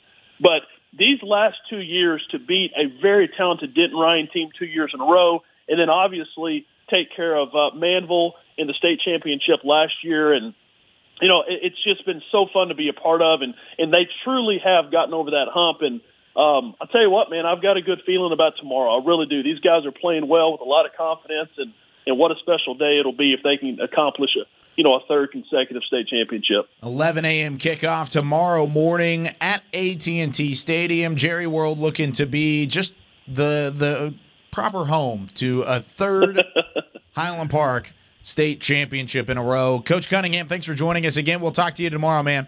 All right, sounds good, fellas. Thanks for all you guys do for high school football. Absolutely. We love doing it, and we love talking to Coach Cunningham, and he's always got great insight of knowledge of really even the past years of Highland Park and that organization. Love having him on, and what a day that's going to be tomorrow. Yeah, tomorrow is a big matchup. You talked about the athleticism of their team in complete they're as athletic as John Tyler is coming into tomorrow's game. Oh yeah, and they're gonna put up some points as well. The one thing that you have seen over time now with the run that Highland Park is making, that they're not going to get rattled. There's not going to be a situation that's going to be too big for them, and that comes down to just their coach. Most teams, and you've been around football long enough, you know that teams are a reflection of their leadership, their head coach, and Coach Allen. There's something that he's doing in the preparation weekly that makes his team as cool as they are, because, again, when we got into that game with Denton Ryan, we expected for Denton Ryan to muscle them and kind of beat them up. It was the complete opposite. Highland Park's defense is the one that took the fight to Denton Ryan. And there's a guy, number 14, Hudson Clark. I circled him on my program, because this guy was coming up every time. He was playing as big as anybody that I saw. Now, I know Princeton Durba, kid's a monster. I mean, literally, he played a monster game last week. But number 14, lights out. I mean, he was covering every play. And when they ran that RPO, he was all over it on the quarterback sneak. So got to say something about Hudson Clark. No doubt. Yeah, and he hasn't had a whole lot of look in terms of next level offers. And that's surprising. Yeah, that's a tough kid. I think he's got a preferred walk-on maybe for Arkansas, but certainly a kid that, and it's because I think in talking with Miles Dunklin, who gets to talk a lot of these recruiters,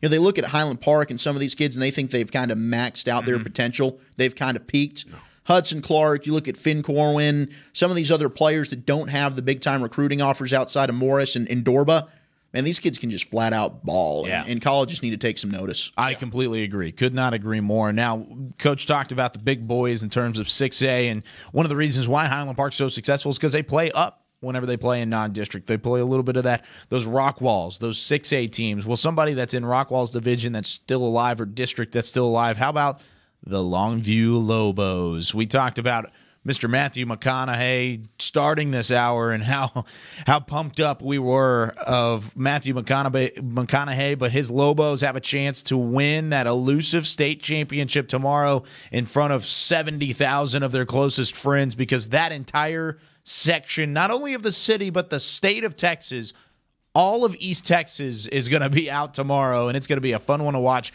Longview versus Westbrook. That is correct, man. 15-0 Longview, 28-2 in their last 2 seasons. This is their 5th state title appearance. Last one was in 2009, but they haven't won the sucker in 81 years. The whole city's coming out to finally see the streak broken, baby. Absolutely. All of East Texas will be there. It is the 3rd postseason matchup in 3 years between these two teams. Westbrook won by 1 point, 34-33, back in 2016. Last year, Longview gets the 42-21 dub. This is the rubber match in Beaumont Westbrook. Hey, listen, they're coming to play. They've lost 2 games this year, one of which was to a North Shore team that we're going to get to here shortly, but we know that team is one of the best teams we've seen in quite some time. Last week, they beat a Austin Westlake team that was only giving up 7 points per game. They put up 35 on them. All right, so this Westbrook team is not going to lay down. They're a big play offense. They got a senior quarterback who's a dual threat guy, 3-year starter, Laravian Elia. This dude, man, over 2,000 yards passing, 22 touchdowns, and he's second on the team with almost 800 rushing yards. They can run the ball. They can throw the ball, 460 yards a game, 255 on the ground, 45 points a game. I mean, these guys come to play. They got a receiver, Thad Castle Johnson, 1,000 yards, 10 touchdowns. He can really take the top off of defense. And they got a trick play guy in Deontay Thompson with 10 touchdowns. So, listen, these guys come to play. Their defense is good. They only give up 25 points a game, the exact same amount as Longview gives up, and they got 31 takeaways on the season. So, this should be quite a fun matchup. And you're talking about a Longview team who, over the last 2 weeks, has struggled to throw the football. Yeah. Now, last week, I know they had a big lead, and that plays into it, but less than 100 yards passing each of the last 2 games with a quarterback in Haynes King who's getting offers from everybody. So that's a little bit surprising, but this is a Longview team that we've been following for a while. We know the kind of season they've had, undefeated. I still would expect them to win, but this is a Westbrook team that's absolutely coming to play. Yeah, you see the Texcosa hook and ladder play a couple King extra Doru. times because that game got really close right up at the end, but really for the most part, Longview dominated that football game all the way up until the very end. And Texcosa, credit to them, they did not keep really that domination for long because Longview definitely had their work cut out for them in that fourth quarter. But you look at the Lobos and the way that they've played this season, but I like what you said, Eric, about Westbrook. This is no slouch of a Westbrook team, and nobody you're going to run into in a state championship can be classified as so, but even though there's 15-0, 13-2, this is definitely a Westbrook team that can take down Longview if the Lobos aren't careful. And they've got a pair of UNT commits at wide receiver and Damon Ward and Deontay Simpson. Simpson 10 touchdowns on the year, and then your boy Thad Johnson. It's big, 6'2". I mean, he's a big physical receiver that can go down there and catch it. And then when you look at Laravian Elia, his ability to extend the play, I think could cause problems. But Longview, man, we got to see them up close and personal after that Duncanville game.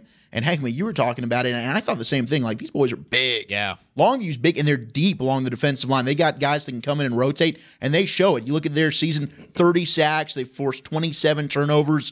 Longview defensively, I think that's going to be an excellent matchup versus that Westbrook Bruin offense that is very prolific. And we've talked about the Lobos so balanced offensively. Yeah. When you look at Haynes King, and he hasn't even done it through the air the last couple of weeks. Exactly. I mean, Eric, to your point, he's been really held in check, but he hasn't needed to because that running game has been so strong. But if they get into a situation, and it might come against Westbrook with the ability the Bruins have to put up points, if Haynes King needs to push the ball down the field, I have no doubt that quarterback who was recently named first team All AP in the state of Texas has the ability to go out there. When you look at 40 touchdowns through the air to just 3 interceptions this season, wow, he is an extremely efficient and intelligent quarterback, and he doesn't need to put up the stats to win. That's the best thing about Haynes King. He just wants success for his football team, but if he needs to step up, he can do it. Yeah, and I think this is a game where he's going to have to, right, Heckma? Yeah, I mean, Haynes King is one of the most impressive human beings you'll ever see live. Yeah. That's for sure. Big old kid. The Lobos had a big old team, and when they came out of the tunnel, that's when I looked right over at you and said, woo.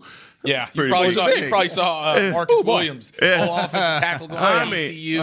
These are Jesse Anderson's a big back. Oh, Jesse Anderson. And the thing about it, guys, and this is going to be my challenge. This is my personal challenge next season. Fred, please take me back next season. Trust me, you've earned a spot. All right, thank you.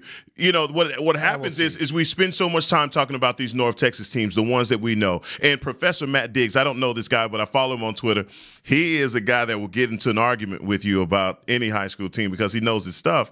And he's always pointing at people like, you don't know nothing about these guys. You only know about your guys. And what these kids down in Beaumont and that area, they play a very fierce schedule. Those Channel View teams, all those oil and gas cities down there, but those oil and gas pockets, play some big-time football. And because we don't know about the Bruins, don't mean they ain't kicking up dust. And they coming in with a team just as big as the Lobos. Mm-hmm. And the teams that they've lost to are all guys that are showing up in the state championship. So, look, I know that we understand that these guys are pretty big and they're doing a good job. But, hey, man, this is going to be a tough challenge for the Lobos. So you're picking Westbrook is what you're saying? No. They got a lot of speed, man. They really do. They're a big play offense, and I think it is a tough test for Longview, and I do think Haynes King is going to absolutely come out of whatever slump he's been in for the last 2 weeks and really start pushing the ball down the field to guys like. And that's what it's going to take. He's going to have to remember who he is, absolutely, because the dynamic is shifting. But when you get to this point in the season, teams are so good. If you cut off one thing, they do another thing, i.e. La Vega. So you know the Lobos know how to do it. But again, Westbrook, 35 points last week on an Austin Westlake team that was only giving up 7 points coming into it. So they are going to put up points. Longview only gives up 25 points a game. It's a really good defense, but they're going to put up points against you. Haynes King and that offense is going to have to come and play. What do you say the over-under is for this game? Lots of points on both ends? Ooh. I would think both of these teams, I would put the over-under at probably somewhere around 65. Wow, okay. So there are going to be a lot of points. Yeah, I mean, 3 plays of 65 yards or more for Westbrook last week. 3 plays of 65 yards or more. Yeah. Pretty. There you go. They're explosive. Plays. Big plays, and that's a really, really good Westlake 65 over-under. My goodness. There'll be some fireworks tomorrow. Ooh, lots of scoring. Hey, you're talking about Haynes King, Keelan Williams, Jesse Anderson, Camden Perry. They're scoring points, boys. Man, he's just name-dropping. He just did that real quick. Who's who on that Lobo offense? Did his Studs. homework. That's who it is. Well, you talk about studs. You talk about them really kind of being the hottest team. You talk about undefeated teams. Well, how about a little bit of 6A Division I? And we've got a little bit of a game to talk about from last week. Heckma. Yes, sir. Week 1 of the season, what were one of the things you said about this Duncanville team in the blue? I said that they match up really well, and I think I found the team that can do it. Okay. Zach Wolchuk, who did you say was your state championship week 1 of the season? That would be the Duncanville Panthers. Okay. Eric, who did you say last week, or really all year long, who was good enough to beat Allen? Heckma's Duffelbag Boys. The Duffelbag Boys of Duncanville. I'm not bragging. I think as a show, we got this one right because, oh my goodness, Duncanville and the Panthers, they did it. 44-35 over Allen last week. You're seeing the highlights. That man. Quinton Jackson. Woo. Oh my goodness. He had himself a game along with the Panthers. They were up 35-14 at halftime. A little bit of a comeback, though. Quinton Jackson. How about that? Gosh, 227 total yards, 4 touchdowns in that game versus Allen, including the game winner in the fourth quarter. And it started off, look at this play. This one This is right before half. This is the play. Gosh. Jaquindon Jackson, back of the end zone, a strike. Unbelievable. And Kyle, what was your game prediction before this was the turning point, though, right here. I said 42-14. Well, at halftime, it looked like it. Yeah. And then here came the Allen Eagles, and we gave that stat last week about Duncanville not allowing a single point in the third quarter. Well, Allen scored 3 touchdowns in the third. This one's all tied up at 35 in the fourth quarter. And then it was the Duffel Bag Boys' time to shine. And DeBraylon Carroll, the big defensive tackle, led a defensive line for Duncanville that had 8 sacks in this football game. That's their fourth down. There's right the game there. winner. On fourth down, Jaquindon Jackson fakes like he's going outside, cuts upfield, boop, sayonara. That's all she wrote. What an impressive victory. A lot of ebbs and flows in this game. Duncanville up big. Allen comes right back, and we'd seen that story so many times. Teams get up on Duncanville, but DeBraylon Carroll right there. That was the play of the game, and it was fitting that it came down to the defense. Oh, look at Coach Samples. The Godfather, man. This is the story of the weekend, folks. Coach Reginald Samples, who, and heck, we got living proof of this right here. This man has impacted so many lives throughout his coaching tenure, whether it was at Madison, at Lincoln, at Skyline, to now at Duncanville, yet to win a state championship. Got extremely close in 04 with Lincoln, had some great runs with Skyline. Is this finally the year that not only Duncanville wins their first state title since '98, but the great Coach Samples wins his first ever state championship?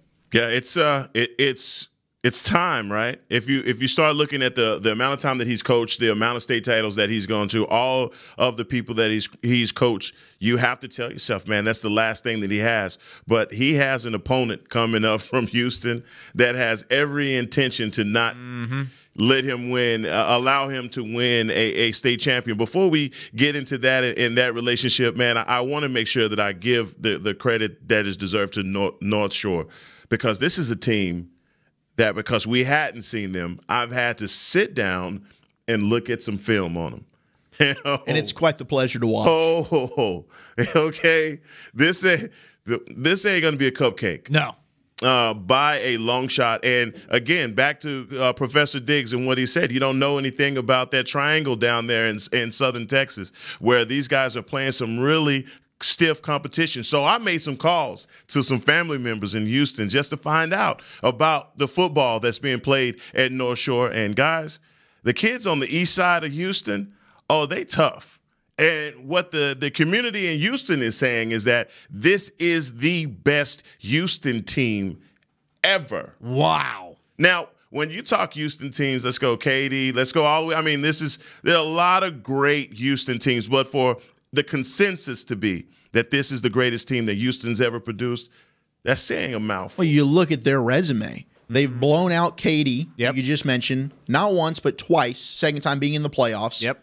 They just handed Lake Travis, who had made 3 straight state championship appearances, their worst loss in program history, 51-10 in the state semifinals. Kyle and I, we're at that Highland Park game. He looks over at me. It's 34-3 in the second quarter. Oh, with like 5 or 6 minutes left in the second This quarter. team's drubbing teams. Oh, and by the way, they also just ran right through Cy-Fair, a team that went to the state championship last year as well. They won a state championship. They won a state championship last year. So this Galena Park North Shore team, led by Zachary Evans, who gets all the love, and he should, maybe the best player in the country for the class of 2020, a man amongst boys, has 9 touchdowns the last 2 weeks. This dude's a freak show, but they're big in the line of scrimmage, offensively, defensively. Heckma, I think we've got ourselves. I mean, we talked about Allen last week. Yeah. Dude, if you want to say North Shore's better than Allen, I'm not going to argue with you. I don't think I would. North argue Shore either. is good. And here's the thing: you look at the route that North Shore took. You look at the route that Duncanville took. Both of these teams had to go through the best competition in their area to get to this moment. Period. If you look at Houston, and you look at them saying this is the greatest Houston team that has ever made it out of Houston and made it to a state championship, ever. You got to look on the other side. You look at Duncanville. This is one of the best, maybe top 5 defenses, maybe even better than that, in Texas high school football history. The offense isn't there in terms of historicness, but they're very good themselves. This Duncanville team might be a top 5 Dallas team to ever make it to a state championship. we've got ourselves a classic tomorrow. It's a lot of evers. It's a lot of evers. We've got ourselves a classic. And you know what? We might be prisoners of the moment, but when you just look at the amount of talent last week that was on the field for Duncanville and Allen, there is just as much this week. And if that's not more. a very young North Shore program. A lot of these teams we're talking about are. North Shore starting a sophomore quarterback, and Zachary Evans is a junior. Sophomore and receiver. Unbelievable. Yeah, man. Both of these guys, top 5. Sophomore, starting quarterback's a sophomore, and he's been incredible. Demetrius Davis, 3,000 yards, 38 touchdowns, only 2 interceptions this year on 71% completion. And then you just mentioned the #1 running back in 2020. I mean, my gosh. And then the sophomore receiver, Shadrack Banks. Shadrack Banks. Oh my gosh, this dude over 1,000 yards, 24 yards per catch, and 14 touchdowns. These guys good. These guys can really do it all. But I think it's the battle of the trenches. You mentioned that North Shore offensive line, that physicality, how big they are against that outstanding Duncanville dude, who had 8 sacks last week. 8 sacks really against a really good Allen offensive line, and the clinching sacks for a safety against Allen last week. That's just, I mean, that matchup to me right there is where the game will be won and lost. And then with these two quarterbacks, it's just going to be what a blast. Dealing with you guys, I know that you guys have done plenty of research on both of these teams. And so for me, when I'm looking at a team, I go from the inside out, start from the trenches, work my way out, look at the skill positions, wide receiver, quarterback, try and make the differences. Offensive line, defensive line, I give the edge to Duncanville. All right. Running back, obviously, I give the edge to North Shore. No slight to Tristan Smith, though, who opened that game, set the tone with that long. Not at all. Not at all. Not at all. I'm looking. Zachary Evans is special. Zachary Evans, hands down. There's no way you're going to say, "Oh, Duncanville has a better." There's no running back you say is better. And look, let's do this as well, because I realize now I'm a part of the media, guys. All right, so since I'm a media guy, right? I got to do my guy. I got to do the comparison it's the thing, best, right? So I'm gonna do a comparison. Everybody's saying that this kid Zachary Evans reminds them a lot of Adrian Peterson. that's big shoes to fill. That's a big shoe to fill, because Adrian Peterson, 6'2", 215 pounds, going into Oklahoma, and he just galloped. Right, but this kid Zachary Evans is the same way. But he's a little bit lower to the ground, but still same build. You can tell he's going to be a cockstrong guy all the time, But he has every gear imaginable. He'll run past you, he'll run over you, he'll leave your spat at the 30. That's just the way that it happens. The difference in this game for me, after I look at every intangible that can possibly happen, number 3, Jaquindon Jackson. What answer does North Shore have for Jaquindon Jackson? Because Jaquindon Jackson last Saturday took Allen to church. I mean, he passed the collection plate. It was a service. It was a service going on. And when you got to that 4th down and 2, and he broke for that long 40-yard stride, untouched. And it was crazy because everybody in the stadium knew that number 3 was keeping the football. And I think Allen, it was just a great vision play by him, and just the football IQ to know, all right, we've been hitting these guys by trying to hit the outside and get to the corner. Cut back. It didn't work last time. I'm going to put my foot in the ground, and he cuts right up the field and outruns everybody. I mean, Jaquindon Jackson, I'll say he missed some throws. If there's one knock on the kid, he needs to improve his accuracy. And he needs to make some throws on. He had some wide open targets. And he just fastball. Everything's a fastball. But man, in terms of his running ability, as good as that North Shore defense is, you're right. I can't say that they have an answer for Jaquindon Jackson. And that touchdown throw though he had last week as well, that was special. To his left right there before half. Holy! And I compared, seeing him up close and personal, and wearing the same jersey number certainly helps. But he does remind me a lot of Sean Robinson, who won a state championship 2 years ago with DeSoto. Just transferred from TCU to Missouri. They both were quarterbacks where they'd make some throws where your jaw drops, but then they'll miss some, and you think to yourself, what is that? What's going on? Just take over games with their legs, and that's Jaquindon Jackson. Now, another matchup last week, and not to harp on this in this game, and Allen, you guys were absolutely fantastic and have dominated, and we have to say something about the dynasty that they had, but no one ever really cries for Goliath, right? So no one's crying for Allen, but those guys put a lot of work into being as good as they were. Chuck, don't say nothing. All right. And so I just want to talk about the matchup between EJ Adoma Ogar and DeBraylon Carroll. 2 guys that, if I have it my way, they will definitely meet at the next level. But DeBraylon Carroll, when you talk about Duncanville's defense, there is a who's who. There's a guy at every position that you can say, That's a Division I player. Alex Brown, Marquez Beeson, the kid with the gold watch, man. I cannot believe Can you believe that? We're sitting there on the sideline. He plays with a gold watch. Marquez Beeson plays with a gold watch. On his left wrist. I can't believe it. Plays with the whole game. Hey, you look good, you play good. It's a power move. That's a power. It was. But I'm saying every position you look at it, that's a kid that could play at the next level just because of how aggressive and how fast everybody plays at every position. But number 55, DeBraylon Carroll, this kid is. I mean, let's compare him to somebody. I don't know. I mean, he's 6 foot 6'1", 300 pounds. He's very nimble. You know, the defensive line they played for the Indianapolis Colts a long time ago. I think it was Simon or something. Simeon Rice? Not Simeon Rice. Something Simon. He was from Florida State. I forget his name, but either way, Corey Simon, maybe? Is it Corey Simon? Corey Simon. That is exactly what his name is. That's what he reminded me of. Very low center of gravity, always going up the field. Just a nightmare for big guards and tackles, because he's always getting leverage on him. Again, he's taking his hands, he's yanking guys. It's like a Geno Atkins. Man, it's just, God, I loved it. This is going to be 7 o'clock tomorrow at AT&T Stadium. That's where you want to be. Yeah. That's going to be an unbelievable football game. We hyped up Allen Duncanville all season long, but we didn't really look at North Shore early in the year and said, hey, Duncanville, North Shore, this is going to be a game.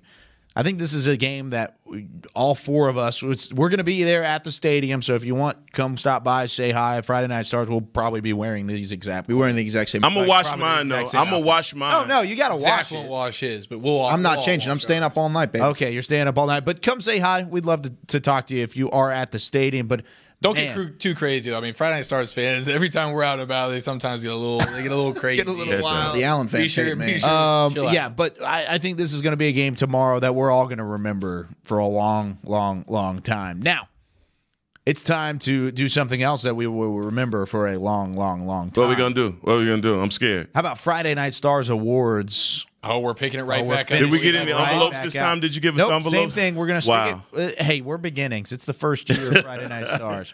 So we're going to start things off, and I'm actually going to lead things off with Defensive Player of the Year. And the Defensive Player of the Year. Heck, I might just announce all of them. Let's take a look at the nominees for Defensive Player of the Year for Friday Night Stars. Once again, these are voted on by everybody in our crew and our reporters as well. How about tough. Brian Williams? Oh, man. Wow. Done, and the state champions. Chris Thompson Jr. Yeah, how about Chris Thompson? Man, I can't believe Stephen Parker didn't make it. That's that a list of who's who. Anthony Orgy also not on the list. Yeah, we left off some good ones, but it was a great year for defensive players. It really was. And Braylon Brooks, I'm glad he's up there because Saxe didn't get a whole lot of love after they lost early in the playoffs, but that Saxe team defensively was as good as they come, and Braylon Brooks was a big-time reason for that. Now, I do want to remind everybody that last week we did do Hit of the Year, and Chris Thompson won Hit of the Year with his hit on TJ McDaniel in the... Chris Thompson is a dog.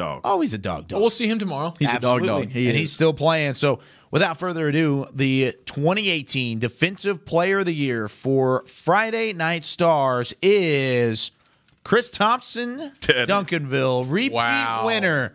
For Chris Thompson, first two-time winner. Yep, first two-time winner. I think that's a massive upset. How about this? Oh, let's look at it. Boom! There he is, coming across the middle. TJ McDaniel. Hi, I'm Chris. Hi. No chance. You think he said that while he was talking? Yeah, no, I got two sources confirm that for me. Man, boy, Chris Thompson do that all night long, and that's everybody. Wait, one more time. Who's got the gold watch? Boom! Dang. Those votes came in at the right time for him. Yeah, they did. My goodness. Absolutely. Yeah, that was definitely maybe a prisoner of the moment situation. It may have been, but he definitely won it. He's a great player, great year all the way beginning. Had a big interception last week against Allen. He did, and he's been the leader for that Duncanville Duffelbag Boys group all year long, so definitely well-deserving. Now, let's go to Offensive Player of the Year. Lots of great candidates as well for this one, but we had to narrow it down to 3. We've got Chandler Morris, the man at the helm for the Highland Park Scotties. Theo Weiss, the stud wide receiver commit to Oklahoma coming out of Allen. And then TJ McDaniel, the future SMU Mustang, who just took that hit from Chris Thompson. Got up like a champ. Oh, Heckma's channeling his inner genie. Who do you think this one's going to be? Got a good feeling about it? I got a hunch. Got a hunch. This is all based off of voting and also based off a point system, so it's not rigged. Cool. Let's go. And all the points count the same. Your vote doesn't count more than my vote, and vice versa. Heckma voted about 10 different times. Yeah, he did. So it's he really not did rigged for sure. It is not rigged for sure. Okay. All right, Eric. It's good for Chris Thompson. Who is it's it? Also good for our Friday Night Stars Offensive Player of the Year, Mr. Theo Wees. What? Surprise, Half ladies and gentlemen. the law and the law firm. Half of the law firm, correct? There he is. For the Allen Eagles going to Oklahoma. A complete stud. And Theo, we still put on a show against Duncan. Yeah, he did. Yeah, he did. Should have been first team All State. Not sure what the problem was there. He wasn't first team All State. No, he was second team. Oh, that's What? That's Yeah. wrong. Well, that's Yeah. all right because we That's made up flat for out it. wrong. You Yeah. disqualify An even yourself. better award as a Friday Night Stars Whoever, Offensive Player. You disqualify yourself on that one. Congratulations, Theo. And all the Weeses. Whoever voted that, yeah, that's flat out wrong. He was unbelievable this He year. wasn't on my top 3 ballot. No, well, That is absolutely surprising. well, he was on plenty of people's top 3 ballots. Walchuk only had Chandler Morris, Benner Page, and Finn Cooley. No, I had none of them. You didn't have Finn? No, he had Drew Sanders in there as well. For Defensive Player of the Year. Theo, we 72 receptions, 1,042 yards, and 16 touchdowns, Boy. over 14 and a half yards Golly. per catch. That's What good a for year. second team All State. Holy smokes, who Yeah, was first? but Yeah, Friday Night Stars right. Offensive Player of the Year. How about that? Offensive yeah, Player even of the better. Year. That's Well deserved, prestigious. Theo. Yeah, Heck he'll of a be season, playing at the sir. next level. Let's go to Coach of the Year. Coach of the And year. Mr. Zach Wolchuk is the one that's actually going to be announcing this one. boy. Let's Peach look is at the a peach. nominees. Chad Cole, Randy Allen, Jason Tucker. 3 very deserving Where's coaches. Peach? Coach Peach did not make it. He did have votes, but he did not make the top. Mr. Odell over at Louisville. He did Odell not make it rules. either. Man, it's tough. There's just been so many great Oh, seasons. absolutely. So many great seasons. Don't want to leave anybody off the list, but Heckma, will you please introduce this? And the winner is. Coach Jason Tucker from the Holtom Buffalo. That is. That's a finally good one we got Absolutely. right. Absolutely. Jason Tucker deserves it. And then you look at Haltom Buffaloes. We talked about Michael Black all year long, and we talked about really the way that this Haltom team. This one was close between him and then Frisco Reedy's head coach as well. This was decided, I think, by 1 vote. Wow. One You know, single we point. got that right because definitely Reedy's coach was exceptional. Oh, Their absolutely. first time getting Absolutely. as far as they Yeah. did in the playoffs. So, yeah. Overall, a lot of great coaches throughout What a the year area. for Holtham, though. Greatest year that man. they've maybe ever had. Coach Tucker did an excellent job with that bunch. Yeah, and they'll be back next year as well. That's going to be a Haltom team. Maybe not undefeated like we saw this year, heading into the state quarterfinals and getting to that point, but an incredible year for Haltom. And, of course, I mean, we didn't see him coming this year either, so next year you never know with the Haltom Buffaloes. And finally, last but not least, our final award that we're going to give out, the MVP, Most Valuable Player throughout the Dallas-Fort Worth And the most valuable player award goes to. And the nominee. Yeah, there you go. And the nominees are Michael Black from Haltom. Very deserving. TJ McDaniel, South Lake Carroll. Chandler Morris, Highland Park. This is going to be a fun one because you look at all 3 of these guys, and these guys are the team. Well, where's Caden Davis on this list? Oh, he's not up. Did He just won the miss Special the Teams cut? Award. Yeah, Special Teams Player of the Year. Friday Okay, Night good. Stars, we yeah. must announce that during the week. Oh yeah. It was was social media. Okay, yeah, it good. was deleted since then. But yeah, so if you go back and Congrats. look at it, it's not on there. Congrats, Caden. You're gonna have a great Caden Davis career got it, but as an Aggie. All right, you guys terms of ready? You guys MVP. ready for the MVP? Sure. The most valuable player of the year Joey goes Rogers. to Chandler Morris. You're our first ever MVP, Chandler.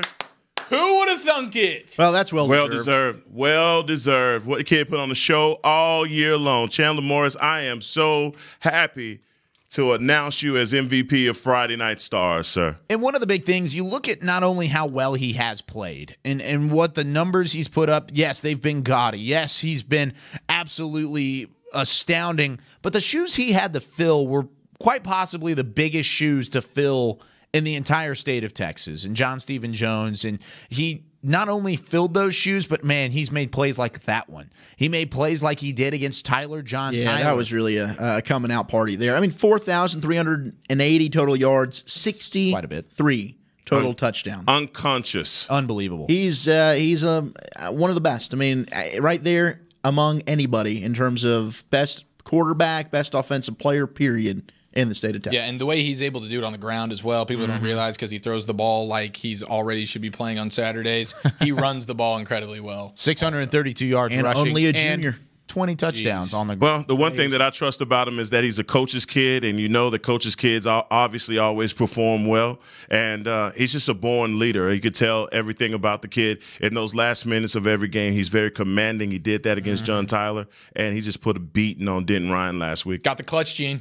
Yeah, he definitely does. Now, talking about the clutch gene and talking about one more order of business we've got to take care of. We've got some predictions to go to. Next year, I promise you, I'm not letting these guys get in my head at all. Oh, you had it happen. I'm glad you admitted it. However, great job, before we go, great job, buddy. Yeah, we got his head. Chalk. Got a little real estate in there. Before we go to predictions, before you guys lose your mind, let's take a look inside the Ford, or not the Ford Center. We're used to going to the Ford Center. Let's go to AT&T Stadium. It's not the prettiest sight in the world, but that is, if you're an Aledo Bearcats fan, Aledo wins another state championship as they take down Fort Bend Marshall in a big-time win. And Aledo and the Bearcats continue their number winning 44 ways. right there, Colt Ellison. He's their TCU defensive line committee. Yeah, he's incredible. He's been out for most of the season. They did it without him. Great season for the Buffs of Fort Bend Marshall. They do fall in this one, though. Aledo just way 55-19, Aledo. And they've done it. 8 state championships, a record-tying victory for the Bearcats. Unbelievable. And of course, you look at the winning ways of Aledo and what they've been able to do. Not only 8 state championships, but those 8 state championships have come in how many years, Zach? They've won 7 in the last 10. That's unbelievable. That is a complete. You want to talk about a dynasty? Dominant dynasty. And they've been there, 8 of those 10 years? Yeah. Yeah, that is the definition, by definition, right? A dynasty. Unbelievable. 55-19. But we're running out of time, so it's time to get to some pick'ems. And we talk about teams that have been really on fire. How about our team being on fire in terms of predictions? Over the last 2 weeks, we've predicted 10 games. So the state quarterfinals, state semifinals, we've predicted 10 games. Mr. Zach Wolchuk has gone 9-1. Ooh, nice job, Zach. Eric Schiaffalo has gone 9-1. Oh, yes, sir. Yeah, baby. Myself has gone 9-1. Oh, yeah. Fire. How about that? 27-3 between the three of us. Heckma Harrison, you're not up at that level, but you were still 8-2. Well, it's pretty good. At least a fist bump for that. Hey, Heckma, atta boy. Got the fist bump. Love but you. 8-2. Okay, Heckma, let's start things off. First game tomorrow, Highland Park, Shadow Creek. You can go chalk this week, bro. It's okay. I can't do this on there. He almost got me. You almost got me completely kicked out of the star right there. Okay, because I'm seasoned. I will go Highland Park. Highland Park. There you go. I'm taking the Scotties all the way. Okay, HP. Eric. I love Sharks. I love Jamarian George, but I love all of these things. I love all of these things, but Highland Park just too dominant. The coaching, Chandler Morris, MVP, Friday Night Star of the Year. He proves it tomorrow. Highland Park gets the victory. I think I'm going to go with Highland Park here as well. I think it'll be a really good game. I don't think this is going to be a rollover game by any means. I think Highland Park makes this a football game, or not Highland Park, Shadow Creek makes this a football game late, but I think Highland Park's too strong. Moving on to Longview and Beaumont Westbrook. Eric, we'll start off with you in this one. Man, I think this is going to be a fantastic game. Haynes King needs to show up. They're going to have to put up some points because we know Westbrook can do that. I think they do it. I think Longview is just too well balanced. They're 15-0. They've been incredibly consistent. I think they get the victory, but it's a close game. Haynes King comes to perform. He hasn't shown up in the last 2 weeks. He does tomorrow. Yeah, Lobo's too big, too tough. I just believe in Haynes King. He's had a low the last couple of games. He won't happen again. And it's the power of McConaughey. I mean, honestly. That's true. Of course. I mean, come on. It worked for Texas in 2005 in the Rose Bowl, and it'll work for the Longview Lobos 81 years. You don't have to wait any longer, Lobo fans.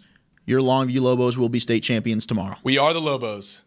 We're not the Lobos, but they are the Lobos, and I think those Lobos do get the job done tomorrow, and I think they win, like you said, their first state title in over 80 years. Now, this is where we might see some differences. Maybe. Doubt it. We have talked about Duncanville all year long. Does their magical ride, Coach Samples and company, come to an end? Zach, we're going to start with you. I'm a man of my convictions. I said Duncanville week 1, and I ain't jumping off the Panther bandwagon this week. They knocked off Allen. I think Galena Park North Shore is an incredible football team. Would it shock me if they won? No. But I'm riding with the Duffel Bag Boys, Heckma, and the Duncanville Panthers. Eric? 51-10 over Lake Travis last week was North Shore. And they got a quarterback that's He's only about to thrown do it. for 2 interceptions this year. About to do it. 71% completion. What's that running back's name? Zach? Zachary Evans. It sure is. We share a name. He's great. Yeah, he's incredible. And his first name's amazing. And because of him, they win. Oh. North Shore gets the victory tomorrow. Offensive line too big, too physical. They're gonna be like, holy smokes, when they see Evans run the football. Well, you talk about Evans, and I think they're incredible. I think North Shore's a really, really good football team. But like you, Zach, I've been riding the bandwagon for Duncanville since week 1. I predicted them in my bracket to win and go into the offseason as champions. I think Coach Samples is incredible. I think this has really been building all the way up into that point with that win last week against Allen. I think he's going to get a chance to win that state championship. But, boys, this is strictly business. Come over to the dark side, Kyle. I'm going to pick Galena Park North Shore. Yeah. I'm changing my mind. I know. I'm flaking on Duncanville. I think Duncanville's incredible, and if they win this football game, I'm going to be happy. I want Duncanville to win. It's strictly business. Man, I hate flakes. Hey, he just did it. But sorry. That's okay. I will tell you this, and look, I realize that you guys have adopted me into the media foe. I'm one of you guys adopted now. yourself. And yeah, right. So the number one thing about it is I'm definitely compromised in this because I'm a complete homer for Coach Samples. That's okay. I will say this, guys. I am like, and I'm gonna steal this line from Kill Bill. I'm like most fatherless bastards. I adopt male figures to be my dads. It's Right. a family show. That was an R-rated film. Right. Well, Daddy Samples? Like Daddy Samples. And he is a man. He is a man that has definitely helped mold who I am, the pride that he's put into me as a man and as a person. And Samples is one man that has thousands of sons. And I think that every son that he's ever coached right now wants him to win this championship. We all wish we could suit up and play for him to see him actually win it because he deserves it more than anybody that we know. Reginald Samples, you deserve this. The kids at Duncanville High School, I pray that you win this for a great man because he deserves a state championship. So who you pick? Duncanville. Oh, okay. Just want to make sure. I thought he was leaning North Shore there, man. Yeah. I thought he was picking Zachary Evans for a second. Did you really? No, not at all. I think you and I on this side of the table, we've gotten it all year, baby. Nothing's stopping that Panther magic this year. Yeah, I think Duncanville's incredible. I think North Shore's right there with him, but this is going to be a fun game nonetheless to be a part of. If you're at the stadium tomorrow, come say hi. We'll be there all day long starting. I mean, Zach, you and I are probably going to get there, like 9 a.m.? Yeah, probably early. Yeah, really early, bright and early. But you know what, boys? It's time to close the book on what is another great episode of Friday Night Stars. Hey, man, the true hero and the true MVP of Friday Night Stars. Chris Bean, baby. Absolutely. Our technical director. Oh, my gosh, Matt, what a year. Worth every penny. Killing it guys. for us. Matt Chance, Kent. thank you. Without All you of our boys, this wouldn't be a thing. How about the reporters out there getting the job done all year long, getting us Awesome great job, shots. guys. This has been one of the best times of my life. Adrian Jegish. Whataburger Friday Night Stars. But guess what? When Ashley we're done, Pickle. When we're back Frazier. on air, Guy Frazier. The stud muffin himself. boys, we have one more show. We've got another show tomorrow. We're live from AT&T? Live from AT&T. Oh, man, they're letting us on the kidding. road. What a mistake. They are letting us leave this friendly confine of Hey, congratulations, the Star. Toledo Bearcats and all the state champions so far. Absolutely. Let's get ready for a triple header tomorrow. Next time we are on air, there are no more football games to talk about. It'll all be decided. North Shore. North Shore. This is DFW, North Shore. baby. North You should Shore. be ashamed of yourself. Oh, man, it's been a lot of fun, boys. Mute Eric Chiafalo's mic, please. All right. One final sign-off. We are Whataburger Friday Night Stars from the Star in Frisco. Join us tomorrow after Duncanville and North Shore goes final. We'll have exclusive interviews, highlights, updates, and Also, a lot of analysis and a lot of jokes to help you laugh your way into the 2018-2019 offseason. For those of you who may not get a chance to watch tomorrow night, Merry Christmas, Happy Holidays to all those watching. For everybody involved with Whataburger Friday Night Stars all year long, for all of our reporters, for all of those credentialing who we've talked about all season long, for all the teams in the DFW area, for Mr. Chris Beam, for Fred Garner, for Chance Williams, for Matthew Kent. We are the Whataburger Friday Night Stars crew. Eric Chiafalo, Zach Wolchuk, Heckma Harrison. I'm Kyle Yeoman saying so long until tomorrow night. We'll join you from AT&T Stadium.